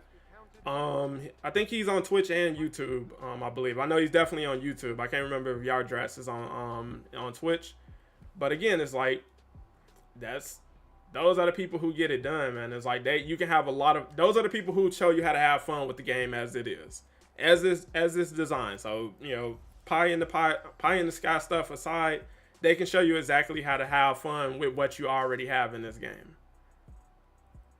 So it's like something you might dismiss as trash. They can show you like, hey, actually, that's a really good piece. You had a really good piece right there, and it's like, okay. And it's not, them just talking out of the side of their neck. They know exactly what they're talking about. They can prove that they know what they're talking about because they can do crazy stuff with the builds that they have. So Lewis, if you want to hop in, bro, we can get a Clone Lab done. And Webhead, thank you for hopping in and helping out.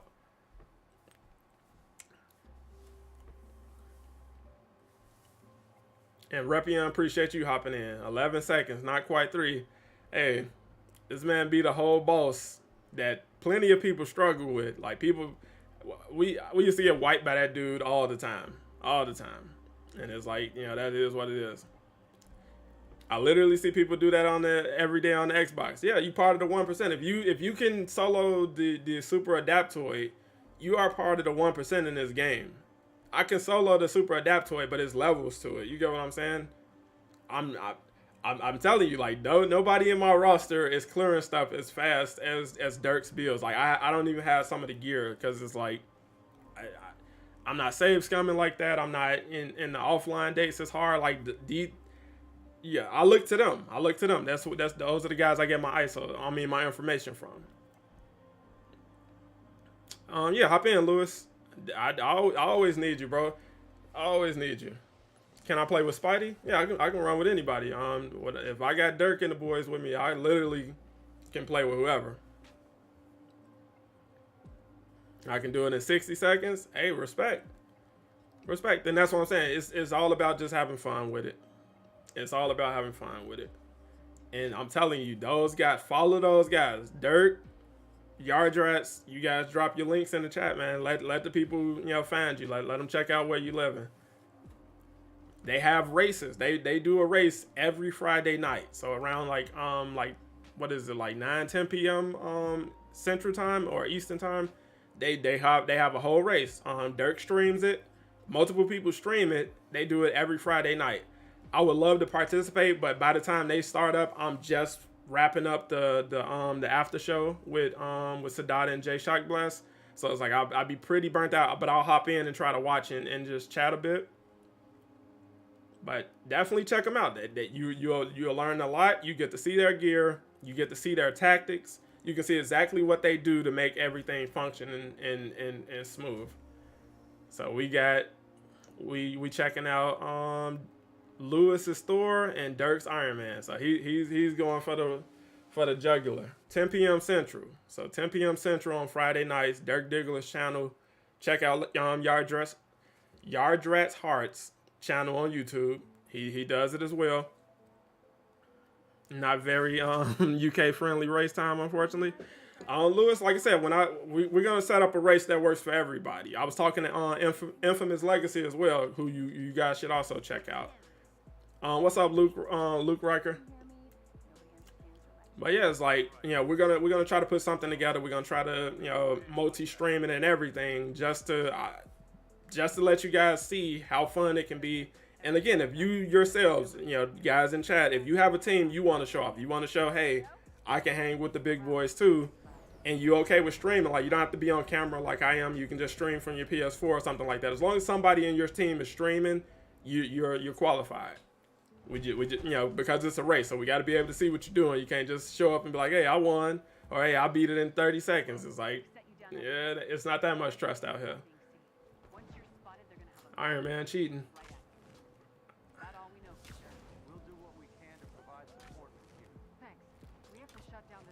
Yeah, it's like, that Iron Man speed boost is lovely.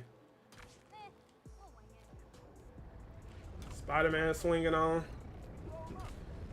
Uncle Ben's memories. Bro, what y'all doing to me? Let's go. And there go the kick. Deuces. So as you can see, I didn't quit. I got kicked. It's a networking error, so it's a disconnect. So if you guys are running into that, you just started a mission, like you haven't even reached the objective yet, and somebody quits or your whole team gets kicked or something like that, they're not quitting on you. They just disconnected. There was a disconnect, and that's what's happening 98% of the time. Nobody wants to quit the mission. Now, if you sat there and failed, like if you fighting a Super Adaptoid and you failed like 10 times or something like that, and people start disappearing from the strike team, they're quitting. They're done. They said, all right, that's enough. I can't. We're just not going to get this done. I'm out of here. But if you just started a mission, 9 times out of 10, they're still with it. Bring on War Machine. I did all I could, guys. I told AJ, like, man, the Starbucks and the Jimmy John's wasn't enough. I guess we got to get them a lottery ticket or something. Yeah, it's like I pulled out the big guns. I tried. But yeah, it's like I'm telling you, like this. There are so many dope people in this community as it is, bro. Like that don't get a focus, and they're just enjoying the game. You know, they have criticisms, they have concerns and things like that. They got stuff that they want. They got heroes they wanted to see, but at the end of the day, they hang out with their friends and just play the game. They learned how to play the game. They learned how to make stuff work in the game. Matter of fact, I had these guys muted. Get them muted. Let's get some commentary. All right, you guys can hear me?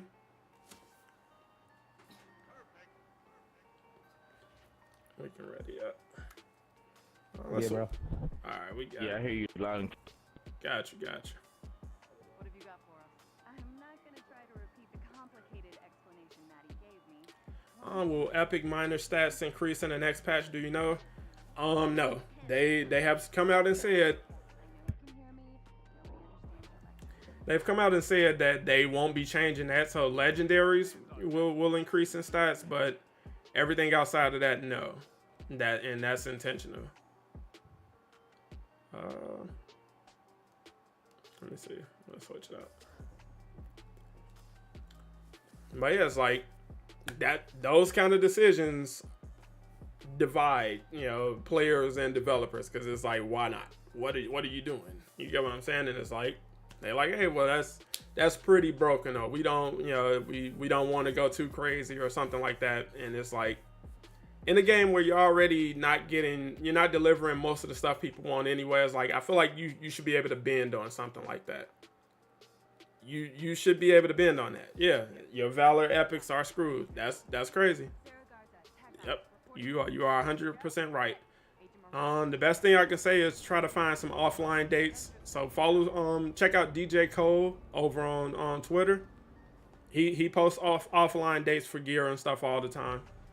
So try to just try to go grab those pieces again if possible, because it's like, hopefully they can bend on that. It's like I'll try to get the conversation going on that, but right now it doesn't seem like they're folding on that. And it's like, again, it's like those kind of decisions are ultimately what led to the game being in its current state. It's like there's too big of a gap between what's fun, what makes sense, what players want, and what developers just won't move on. Like, they're not bending on that. Like, that's the hill they're dying on. And it's like, players are like, all right,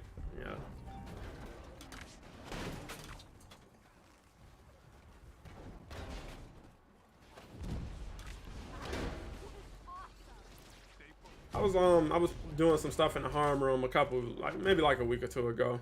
I was trying to see who objectively has the best takedowns on like Dread bots and stuff like that, like the Exos. Which character has the best Dread bot takedown? And Dirk, you feel free to chime in on that. Who in your opinion has the best takedown on the Dread bots? Like, Bucky 100% has the best takedown on Adaptoids. Like, I love that. Alright. What's the last one? Alright, that's it.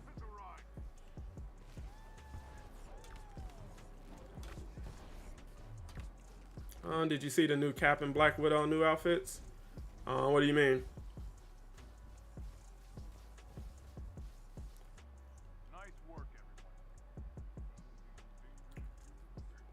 Because I didn't see anything new in the marketplace. Did Miller share something? I'm still looking for the last few. We have to get them out of here. Where are they? Rerouting you to containment unit. Let's check. So what are we looking for? Biological research lab. They avoid calling them. That's bro. Bad for their image. More of them. Yeah, I don't see anything about that. Every hero moves faster except for Captain America. Yeah, I can't. It's hard to gauge with Cap because I don't know if he's faster, but he just still slower than like Black Panther and Bucky. All you have to worry about is getting those Cap needs to be he needs to be brought up to about Spider-Man. Because Spider-Man is fast right behind Black Panther is objectively the fastest person on foot in the game right now without a boost or anything. He's just taking off on people, and Spider-Man is right behind him, and then Bucky is right behind both of them, and Cap is way in the back. And it's like he shouldn't be that bad. Then we're just in time. All right, let's do this. All locks exposed on cell 3. There we go. Got them all done. Oh, you missed one. Transporting now. Nice work. Let's get these guys out of here. Avengers! That done with the sub. Thank you for becoming an Avenger. Gotta say, I felt better. First on cell 4. Locks exposed on cell 1. Tomorrow I think we're gonna get back to finishing up Ultimate Alliance Is ready. because I really want to get started on Ultimate Alliance too.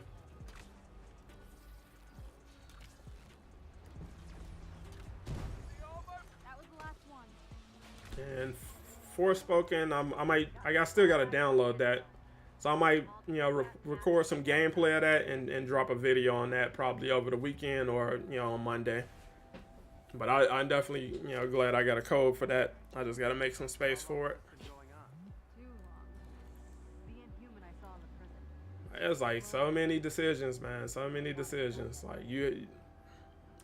I don't know what kind of deal they set up for Spider-Man. That's probably one of the most jankiest licensing agreements I've ever seen. Legitimately, like that. I don't know what that was about, man.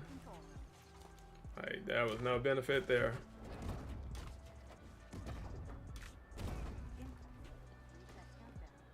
All right, give me 1 sec.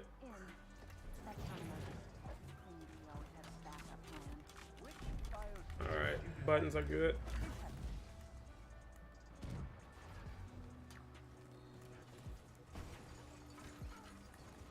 I got middle. Go. Need a third guy down here. Yeah, go on the buttons. At the buttons. There we go. Go. We got it. Working with professionals.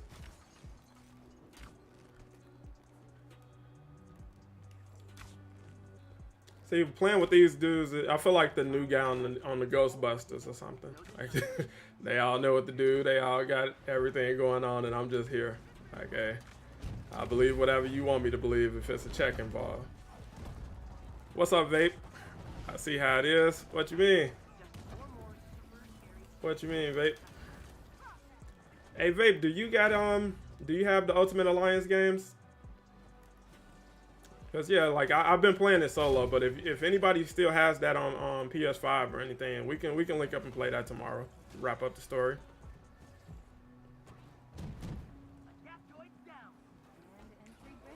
I wonder if they'll give all the recolors they took. They're giving you all the skins.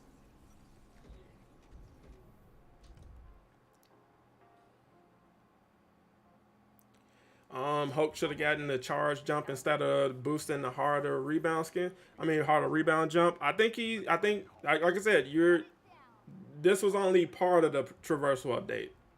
So what you saw roll out in this previous update, that was the easy part. So I think the intrinsic based stuff is going to come in the next update. I don't actually, but I wonder if I can find it. You probably will have to find it physically at this point. I just hope the skins will be available offline too. Yeah, I can find out on that. I can try to find out about that because I have talked to them about that.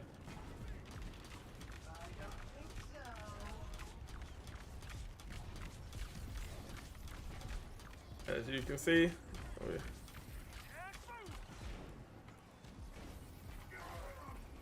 There we go.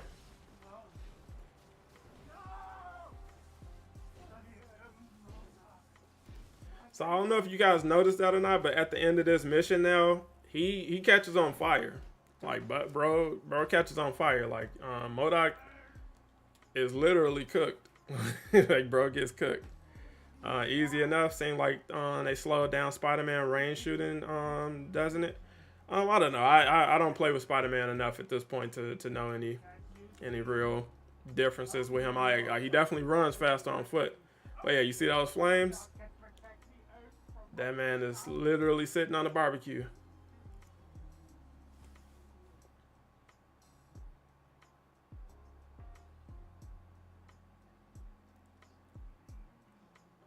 He's done. I got to bounce, but I appreciate the runs. Appreciate that, Dirt. Hey, you the man, bro. Like I said, drop your socials, man. Let the people know where to find you. But yeah, it's like, you know, even with Colonial Lab dropping in this state, you know, people still willing to give it a chance.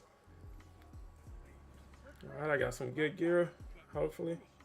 And that lab is toast. Thanks for your help, everyone. No way we could have done this alone.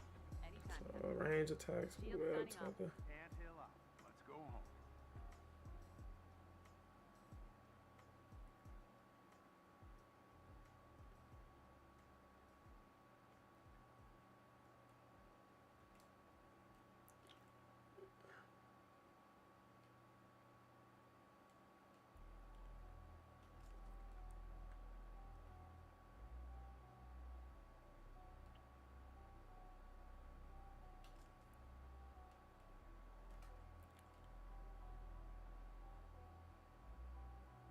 Every time you gain spider sense.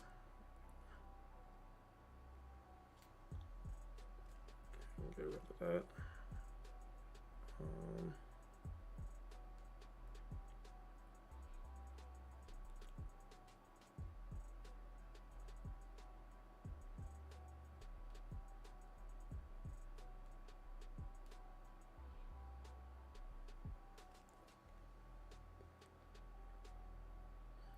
Lock that. Don't want to mess that up on accident.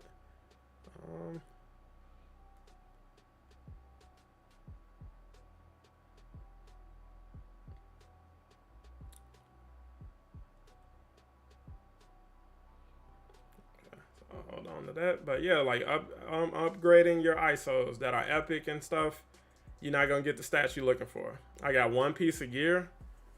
Bro, was that your first run for the week, Lewis? That's tough, bro.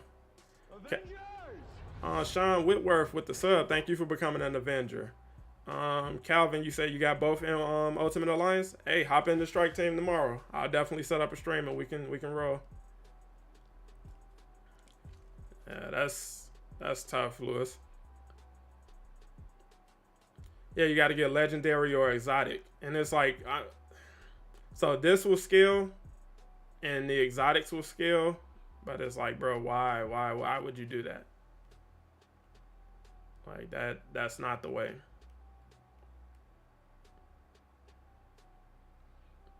It's crazy. But yeah, that's Avengers in a nutshell. We got 2 spots. Yardress, if you still around, if you want to hop in, and you know, who else we got?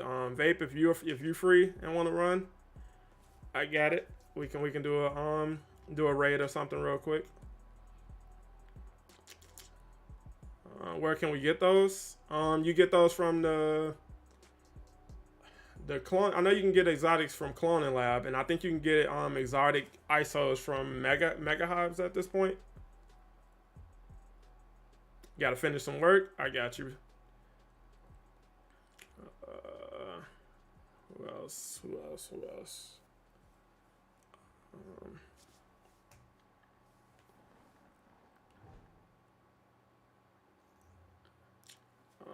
DJ No Good, you want to hop in? Oh, that's fine, bro. Just send a friend request. Casual_Avenger 87 on PSN.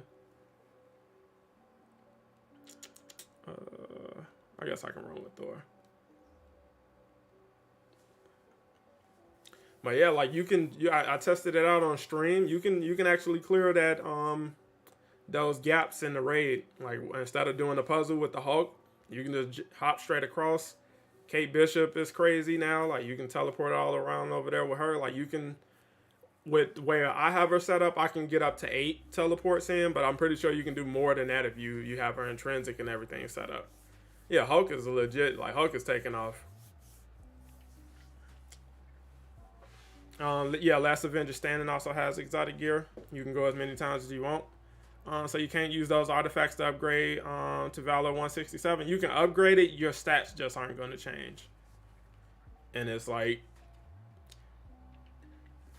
I understand the logic they're trying to use, but it's like that literally defeats the purpose in a game like this. You can upgrade everything, but you making that a mute point with certain gear is kind of ridiculous. It's like, what? Again, the game is wrapping up. It's like you're focusing on the wrong stuff at this point. So it's like, I understand like people having like strong responses to it. It's like Bob, he went in. He was like, this is the dumbest decision they've ever made. And it's like, yeah. I don't know what else to say on it at this point. Like I literally don't know what else to do or say. Let me see if I can get this crazy man over here.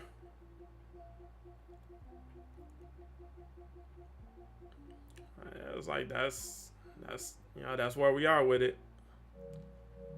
DJ No Good, what's your PSN? I can get you in. Oh, Repion just hopped in. Okay, well if Capte doesn't hop in, I can get you in.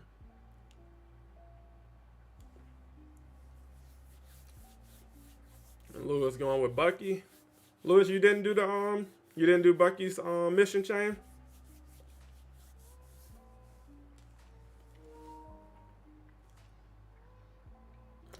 I think they will nerf a ton of things in the last update. I mean, like I said, it would kind of be on brand. I would hope not. I would hope that wouldn't even be the focus at this point. But like I say, you never know.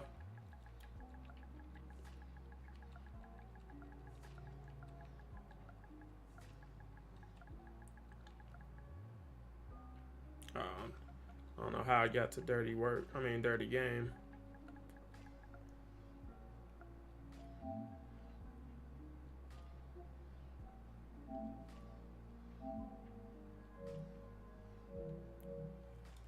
And I forgot to send an invite.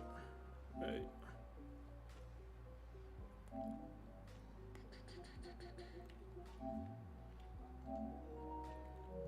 There you go.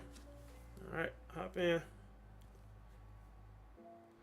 Oh, you good, Tay? I figured you was busy, bro. I just, like I said, I shot a shot in the dark.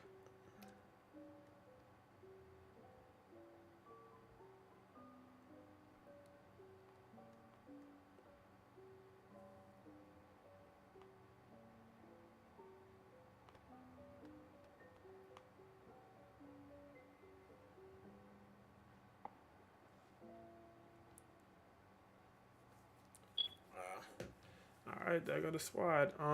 So dirty work, you gotta get somebody at least 160 because we running an elite. Does labs drop 175 minor artifacts? Yeah. So once you get to okay, I was confused. Like how am I getting an echo? Matter of fact, I said we're not doing raids. I did say we weren't going to do raids because I mean, we can. We got some elite players in there. We can do it. So 1 sec. All right, Corey, appreciate you coming through, bro.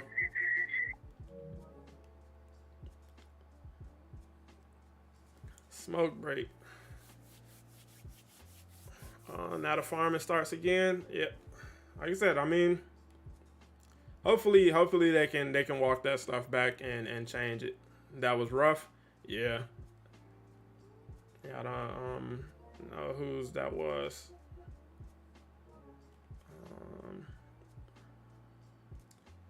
So yeah, dirty work. That's the best you got. All right, we can do a regular then. We can help you out. We can help the young man out. The raid is the raid, I guess. Then again, they should surprise us with a ton of buffs and let us just go wild and with damage since the game is ending. I mean, I get that. I appreciate that sentiment 100%. I just think because they know people are still going to play the game, beyond, shutdown or support, ending. So it's like, I understand trying to keep balancing in the forefront, I guess, but it's like, I don't know. I'm not the man with the answers on that, because it's like, that's pretty, it's not a simple answer, I guess.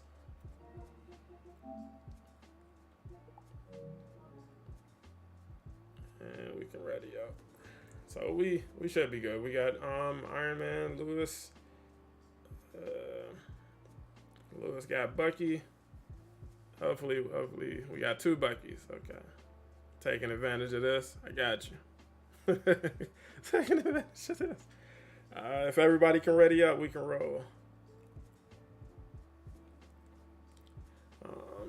I would hope they would give us more ways to gain 185 without having to do the labs. I mean, anything is possible. So try to communicate that to them. Let them know on the socials and everything that that's what you want. I asked the dev and they said they'll look into it. Are you talking about the more than one way to get to 185? At this point, they should go all out on everything. I think their idea of going all out is giving you what they got left and getting out of there. When they think go all out, they mean peace out. So it's like we are out of here, boss. But yeah, okay. So yeah, they will look into ways to get you more than one way to 185. I have like 1 roll of resilience, but we'll cross that bridge when we get there. It's all good. Either you or Dirty Work has to go to the back anyway, so we'll figure it out. What's good, Blue Lion? What you miss? Just talking about some of the recent uproar in the community. The recent decision to make Epic Gear do nothing when you upgrade it. So it won't, those stats won't change when you upgrade that, and people complaining about the game still selling skins or still having skins available for purchase, and where people are landing on that.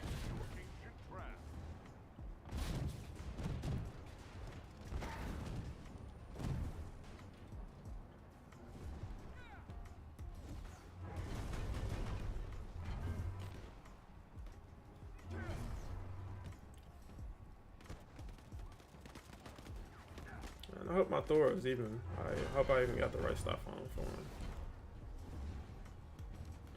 Okay, I got Vibranium on my.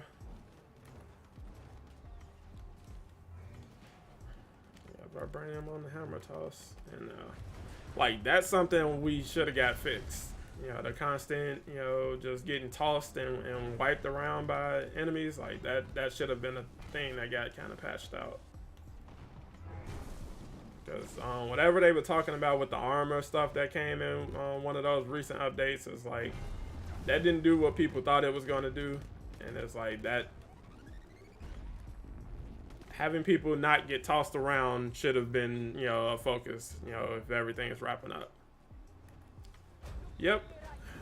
Hopefully, like I said, right now they are taking a strong stance and saying they're not folding on that, but hopefully with enough player pushback, they, understand, like, hey, this is something people really care about, and you are kind of doing people dirty with stuff like that. So we will see.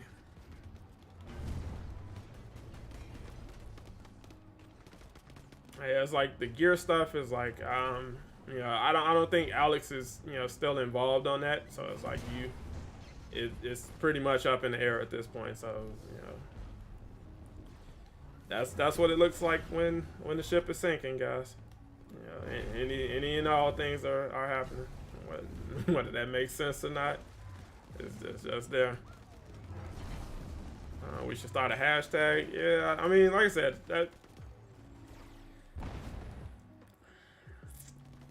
I feel like what the game would need beyond that is more than like willingness to do it. You gotta have personnel that can do it. So it's like you would need like, you know, 1 or 2 more AJs. You would need, you know, 1 or 2 more Alexes on the team, you know, that have the capability to do certain things. And it's like they just weren't able to find those kind of resources.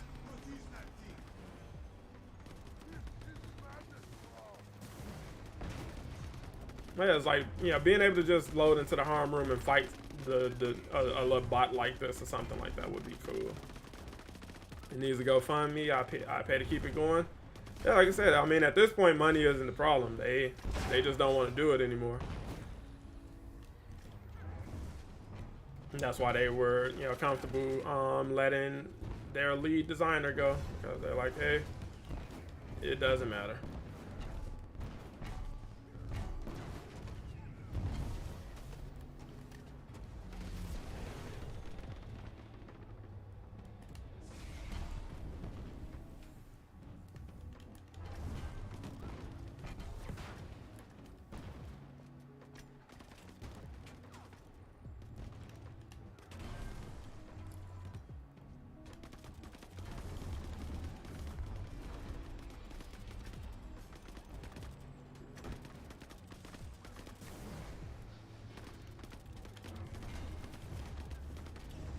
There we go. Wasn't too bad. But yeah, it's like, you know, trying to keep the game alive, trying to keep hope alive and stuff like that is like, I get it, but like I said, they don't want to do it anymore. They don't, you know, it hasn't been a great ride behind the scenes. I'm hitting 100K bullets. We're chilling. Hey, get it. And you only 155? See, that's what I'm saying.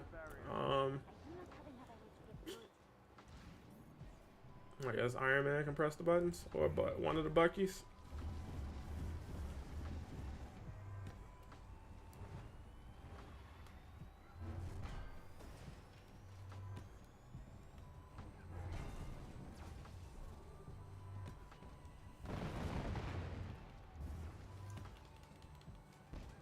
All right, buttons ready.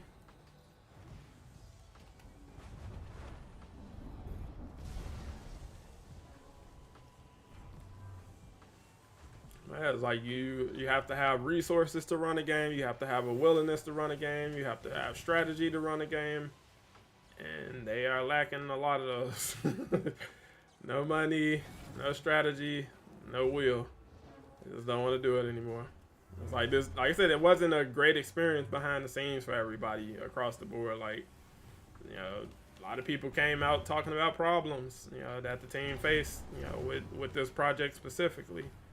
And it's like when you're going on year 3 of, you know, dealing with those kind of problems, it's like, yeah, that's tough to keep asking people to signing up for that, you know, every year. So it's like, while they understand your passion for seeing the game continue, they themselves may not share that at this point. I can hear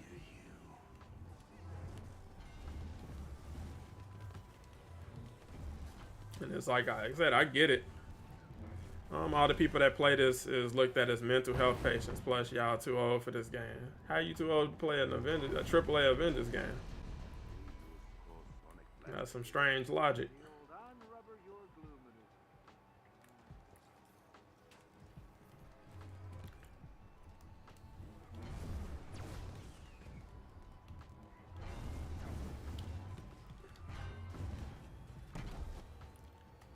That's like, I mean, I guess you don't check out the MCU movies or anything like that.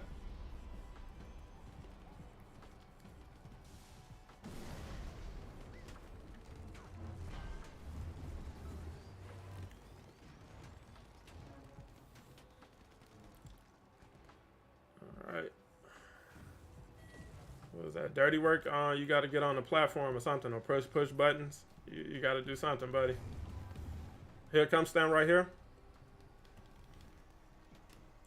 Push the buttons. You got to do something. All right, this is gonna take longer. I looked up and this man really having silly time in here. It's like, you gotta do something, boss. It's more like an indie game at this point. That's what it feel like, but it's like this game had, you know, a whole lot of resources behind it. Like, you got Marvel games involved, but that's it. Hey.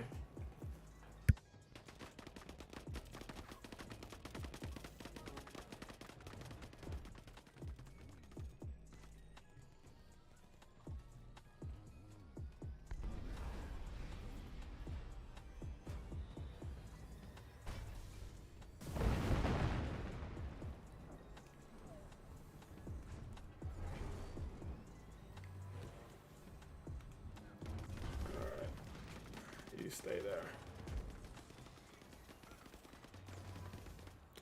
This game is made for kids. You okay? So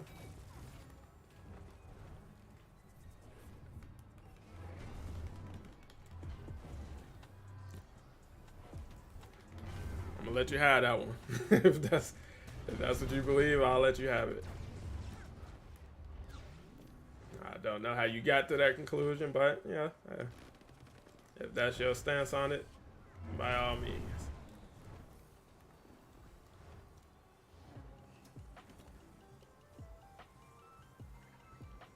Real adults quit playing it, so it failed. Oh. What is a real adult? What, we out there. Okay. I'm confused. I feel like the game would have had a longer lifespan if they wouldn't have made live service. This type of game didn't need a live service aspect. They could have charged $20 for an expansion. You can charge for content in a live service game. Dirty work, okay, so this got to be your first raid or something, bro. Right. You don't have anybody that's higher than 150, so this is your first raid. I got you. Wakanda will fall the way it rose, with vibranium. Not that we have anything to say about it. Nothing much, Sky. Just hanging out.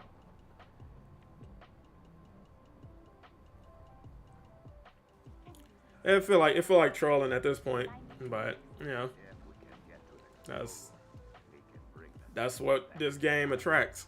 that's what this attracts. Right. Hey.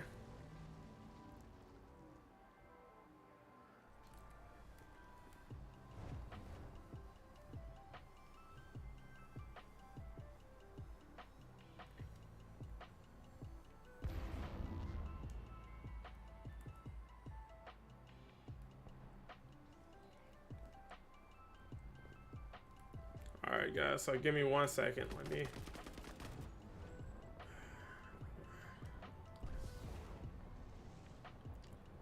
Dirty Work, if you still got the stream up, just follow Lewis. So follow the other Bucky and do what he does. What's up, Flash? How you doing, bro? Hey, we got to get some runs in probably this weekend. I'll probably they're supposed to be making it where you can stream from Discord and chat and everything. So it's like I'm looking forward to that. Once they set that up, we'll do some stuff in Discord.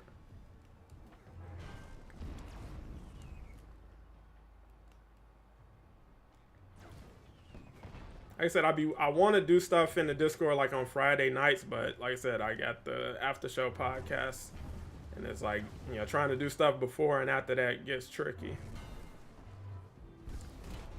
But I guess I can start setting up stuff on Saturdays and Sundays. So like watch parties and stuff like that. I want to do more of those. It's just finding the time in between, you know, other stuff.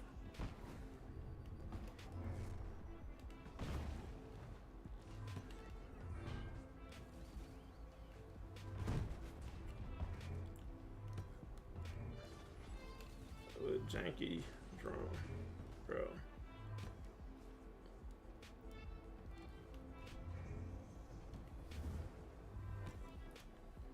And as you can see, we got people doing the Watusi.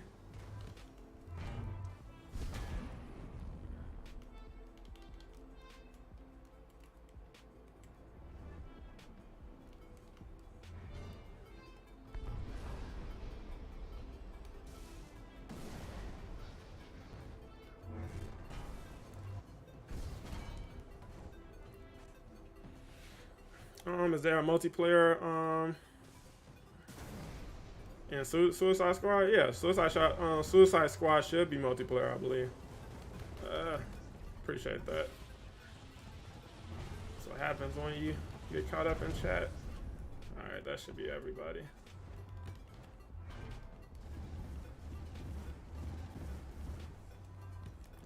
Got one more.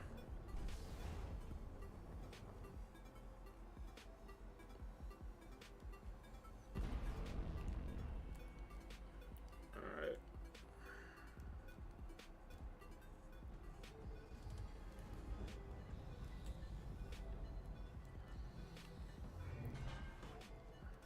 More drones.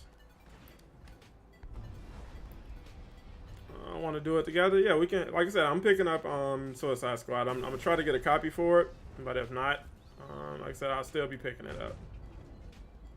All right, we can hop across and get out of here.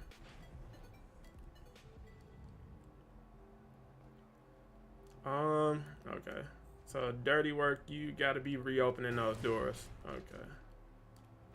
Or you doing something to close those doors. So dirty work, don't stand on the buttons. So don't stand on any of the buttons. Alright, I gotta fix this. Alright, dirty work. So don't stand on any of the buttons. Let me see. And I forgot Gotcha. This is your first race, so I gotta explain everything to you. That's my fault. Alright. There we go. So for this part, just kind of chill out in the middle. I'll get everybody through the doors.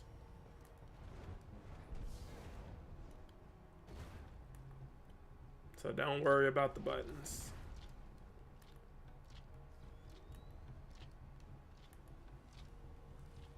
Come on, Thor.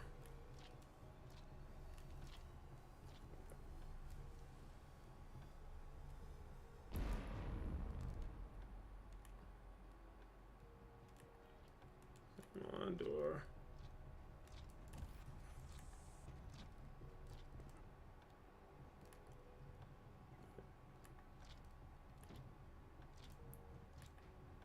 And of course. Alright, Iron Man, you can try it.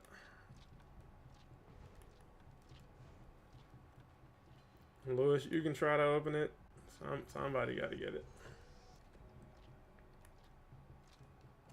There it is. Yep. Heard it's easier to walk across now. Alright, I'll try that on the next one. Appreciate that. If it doesn't work, you got to give me $1 million. How does it feel? Wakanda falls after 10,000 years. Is Suicide Squad only for PS5? I think it should be on Xbox as well. I don't know if they're doing last gen or anything. I gotta look into the game more. Alright, I was supposed to walk across.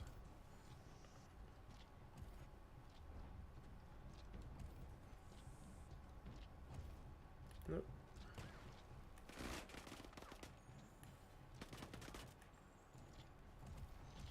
Oh no. Just stop dodging backwards. What is going on? I dodge out and he dodges backwards. There it is. It's like he was magnetized back. It's like, what are you doing?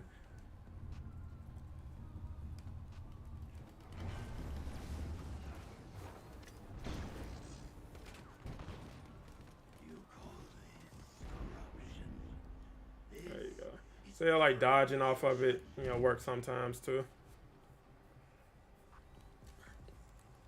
But yeah, dirty work. So you come up here, where I am. This is where all the enemies are gonna be. Come up top. There you go. The deadest game. The game that lived. This game is Harry Potter. And the community is Voldemort.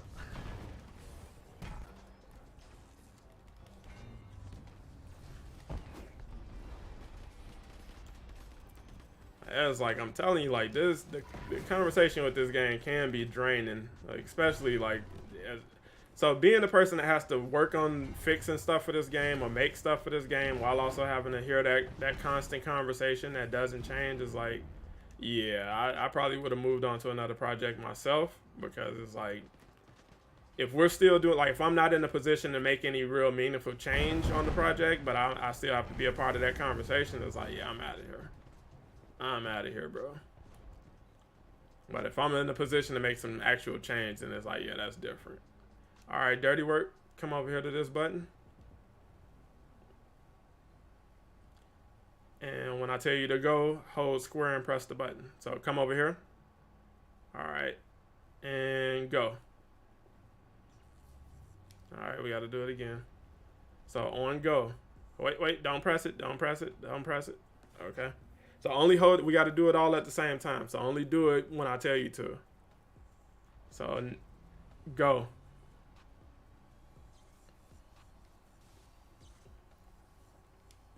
Okay.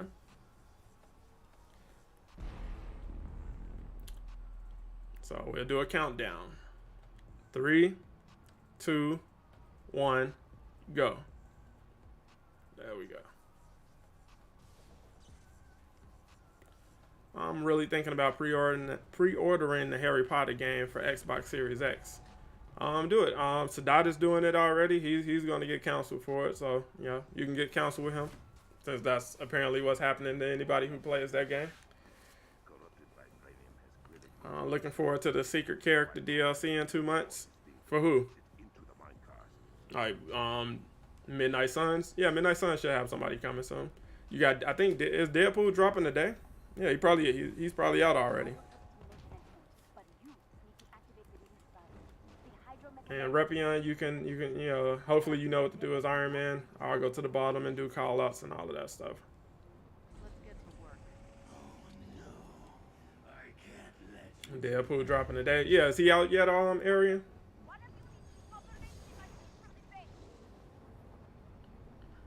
Yeah, gotta love that speed boost. And this down arrow.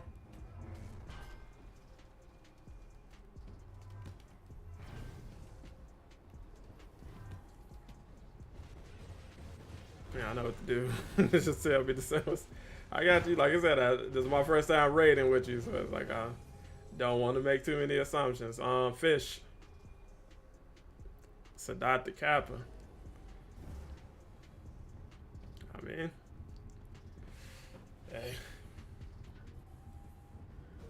Yeah, so dirty work, you can chill down here with me. So you see these symbols that are appearing? When you take the bottom, you gotta call those out. It's trident.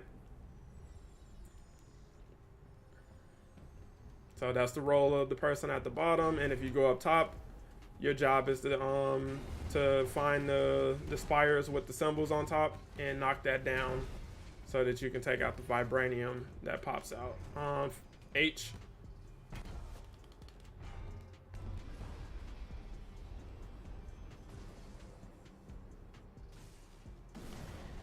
I got you.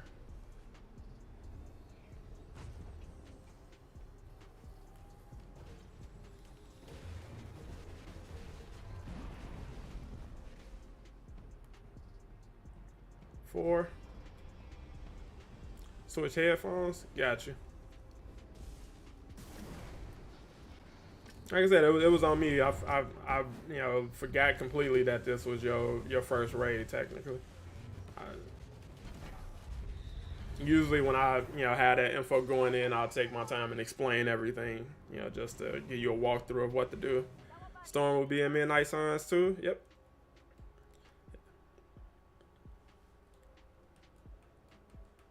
It was like, that's what I was saying, like people comparing, Midnight Suns and Gotham Knights to Avengers. It's like those comparisons would only be fair after year 2 for those games. All right, and for this part, we gotta help you guys get across. So, Iron Man, just hold down this platform on the to the right so they can get across. Are you off to, Avenger? So dirty work here.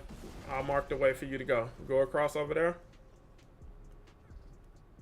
Pride comes before a fall. Yeah, go all the way across. Doesn't it? So go to Iron Man. Lewis, you might want to take the long way, boss.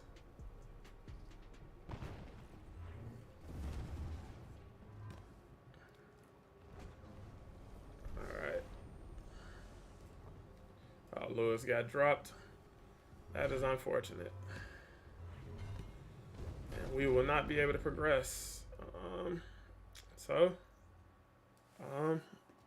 I guess that's where we wrap up with the raid. Oh, I dropped. Okay. So I disconnected, or everybody disconnected. Something went wrong, but game crashed. Yeah, sound about right. Sound about right. Working as intended, as of course. And those are the breaks with Avengers. But yeah, we tried. And like I said, we can probably put together a run or something later today. But I do need to start getting ready for some stuff I got going on this evening. So I'll probably wrap up there. Might do a second stream today, or might drop a video, you know, either or. And tomorrow we'll be back on Ultimate Alliance, wrapping that up. So again, if you're not in the Discord already, or just reach out over on the channel in the community tab or something. Just let me know you had a game and you want to play, you know, or just hop in the stream tomorrow. I'll you know, give people a chance to hop in if they had a game. But DJ, if you're not a part of the Discord, join the here. Let me give you a link. Grab a link to the Discord real quick.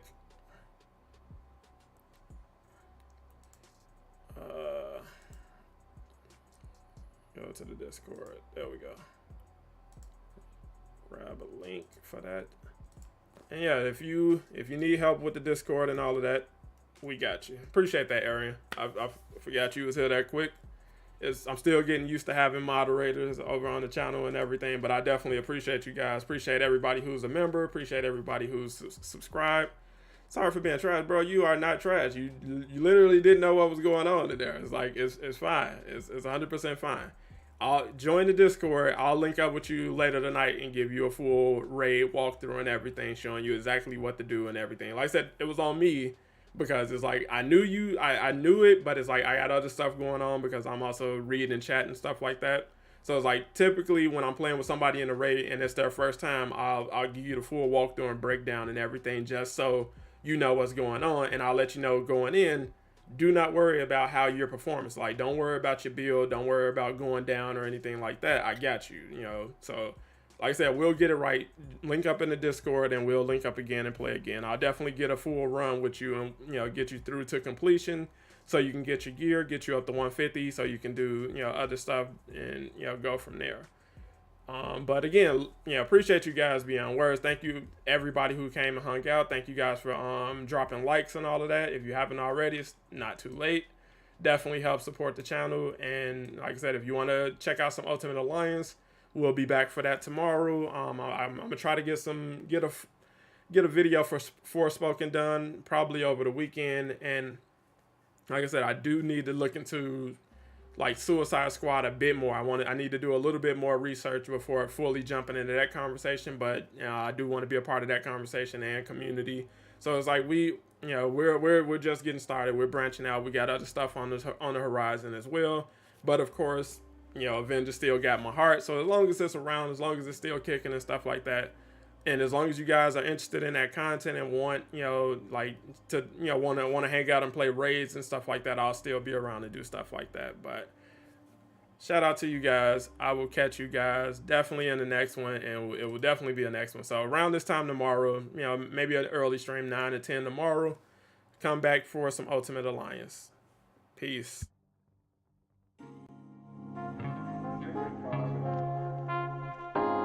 Mm-hmm.